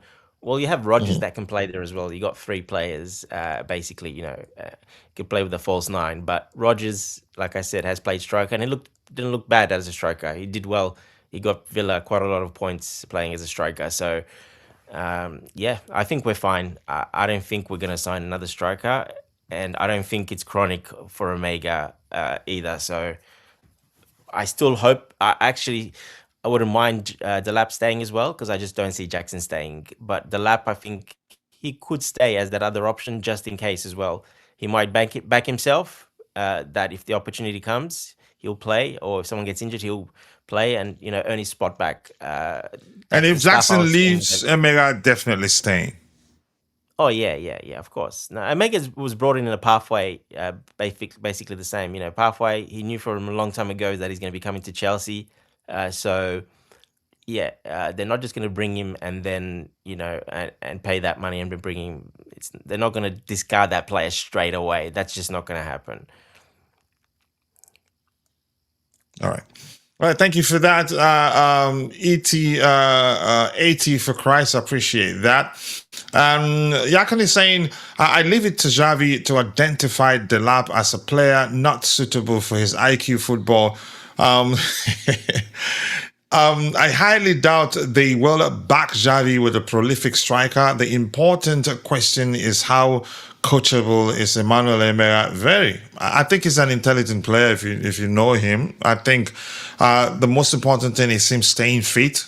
Let him stay fit, and hopefully that season, awful season of multiple injuries that kept him out for a while, hopefully it was just a phase. And I hope that's the case. So yeah, thank you for looking at. Sorry, before you need. Sorry. So he's saying prolific striker. Well, that's not how Xabi Alonso doesn't play with prolific strikers because that's why the wing backs are very important. The two tens and the wing backs are more important than the striker. So he's not looking for a prolific striker. That's not So what you're he's looking saying, for. in other words, you can say my usual way of presenting it. He doesn't play in a manner that every time they get to the final third, they channel all their goal scoring chances through a single individual. Correct. Yes. So he doesn't spread have out. the need for a traditional number 9. And if you're looking for a prolific striker, you've been looking for more of a traditional number 9. That's my opinion anyway. But go ahead, what you were saying. Not quite, because he does like traditional number 9s, because that's what he had at Leverkusen. Patrick Schick and Boniface. So Boniface yeah, for me not that hybrid, in my opinion. yeah, but he's tall and strong. He's pretty strong. He's a Yeah, strong exactly. guy. In terms of his build, yeah.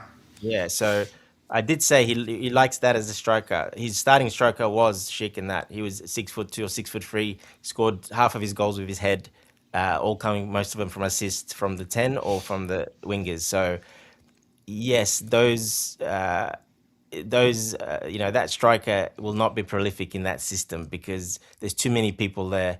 Of course, he can score a lot of goals, but I don't see that happening. The wing backs and especially the 2 10s, they're the ones that have most of the goals. All right, thank you for that. He says, BJ says, thank you for looking at it. 80 for Christ, basically only an educator, a doctor. Doctor, how do you pronounce that? I hate medical terms. A doctor, Yeah, only a doctor tier, and ACL is pending with respect to his legs. What were you saying, Jay? Yeah, I'm loving the chat. They're cooking me, right? Maybe one game or a season helps Emeka stay fit. I don't know. I hear you, Dante. Palmer and Rogers are good options, though, to be fair, which would mean so that position wouldn't be much of a concern to us. Manage him like Giroud.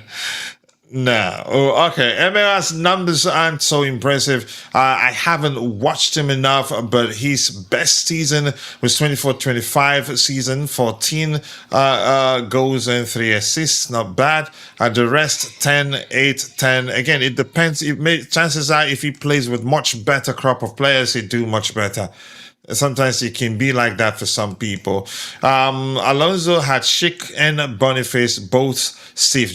Boniface not stiff in my opinion. I think he's an excellent, in my opinion, all-round player, but had injury issues. But yeah, let's see what else do we have here. Anything else here? Anything else here? MAR's injury given the lapse, massive, nothing serious here. Jesse Derry, we've addressed that story too. Cole Palmer bigging him up. That's it. He pulled that celebration. So anything else you guys want us to talk about, or should we call it a day? And this says Chelsea hierarchy seems to be listening to the manager Xabi Alonso more than previous head coaches. I mean, they say the proof is in the pudding. Others were head coaches. He's a manager. He's building side to He is building aside to get better of Mikel Arteta and Andoni Iraola. I think that's just an opinion anyway. Why would you just be using a particular team as a point of reference to build yours? And in the manner that it is phrased here, I don't like it. Giovanni Kenda will join Chelsea's preseason in Asia. Post-Australia, Emea will return before season starts. Believe his absence will be around 3 weeks or so. Okay. So, I don't know. Anything else, guys, before we call it a day? I think, we've covered everything there. But if there's anything else you guys want us to talk about, let's do so before we say bye, Felicia. No, all good. I'm good. We've covered everything. All right. And with that, I want to say thank you to those of you who found the time to be part of the conversation. BJ, thank you for joining. I appreciate you. And D.W. Wilson, thank you for joining. AT for Christ, thank you for joining the conversation. Who else was here? I can't quite remember. Yakon was also here. And who else? I don't remember everybody's name. And if I miss your name, apologies, I'm only human. See you guys next time. God bless us all, and cheers. Cheers, guys. Take care. Still blue.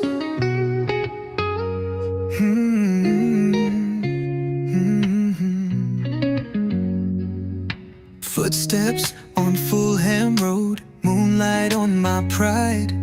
Wore this badge through highs and lows, never had to hide. Memories in Stamford breeze echo through my chest. Not every win is sweet, but I gave my all, no less. We sang through the rain, we danced through the pain. The pitch still remembers my name. Still blue through the silence and the roar. Score. I carry the soul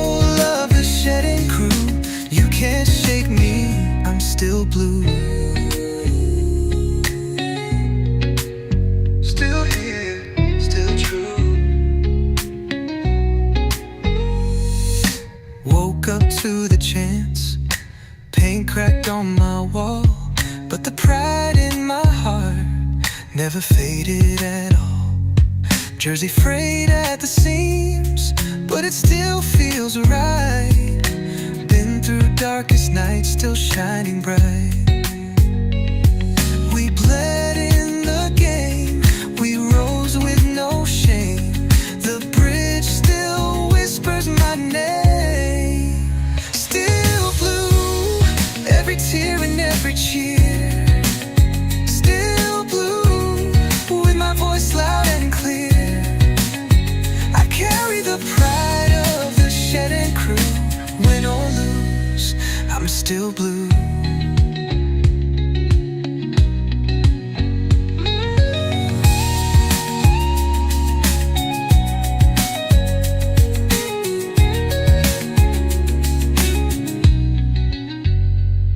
From Drogba's fire to Ritz's run, we stood tall under every sun.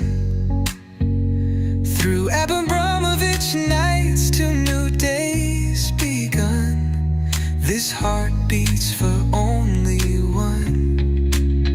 Still blue, even when they don't believe.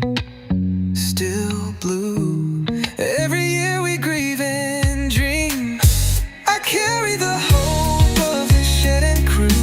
Born for this, I'm still blue. Still blue.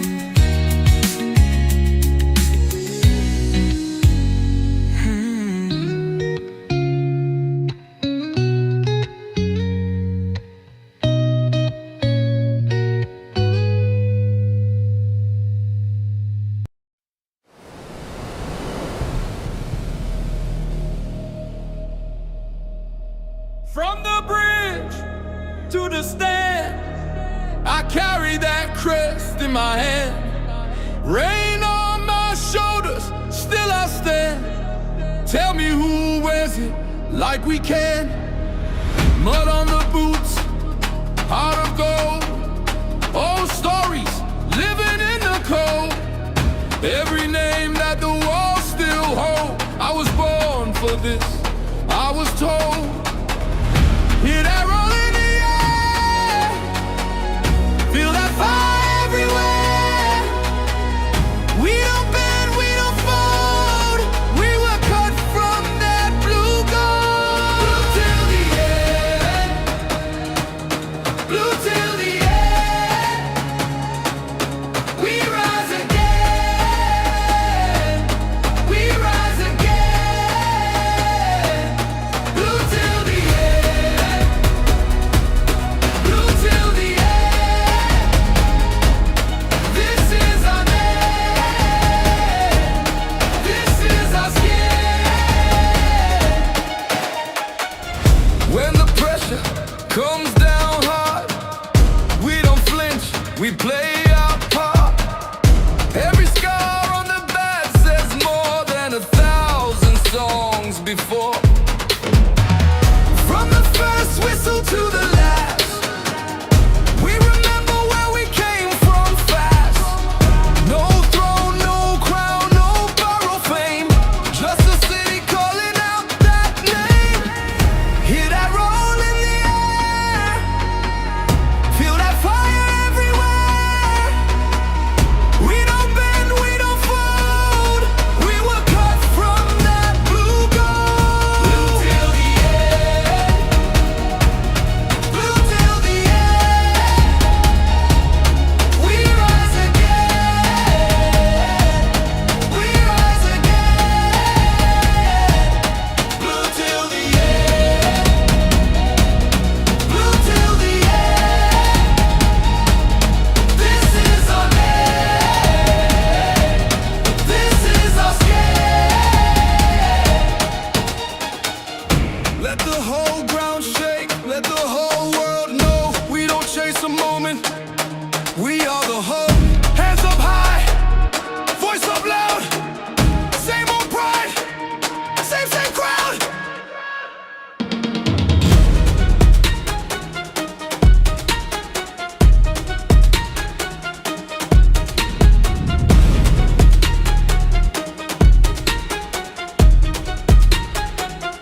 stand. I carry that crest in my hand, rain on my shoulders, still I stand. Tell me who wears it like we can.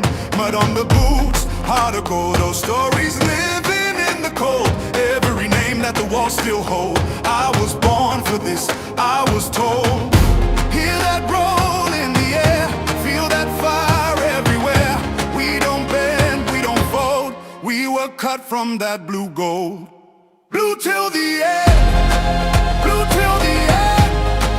We rise again, we rise again. Blue till the end, blue till the end. This is our name, this is our skin. When the pressure comes down hard, we don't flinch, we play our part. Every scar on the badge says more than 1,000 songs before. From the first whistle to the last, we remember where we came from fast. No throne, no crown, no borrowed fame, just a city calling out that name. Hear that roll in the air, feel that fire everywhere.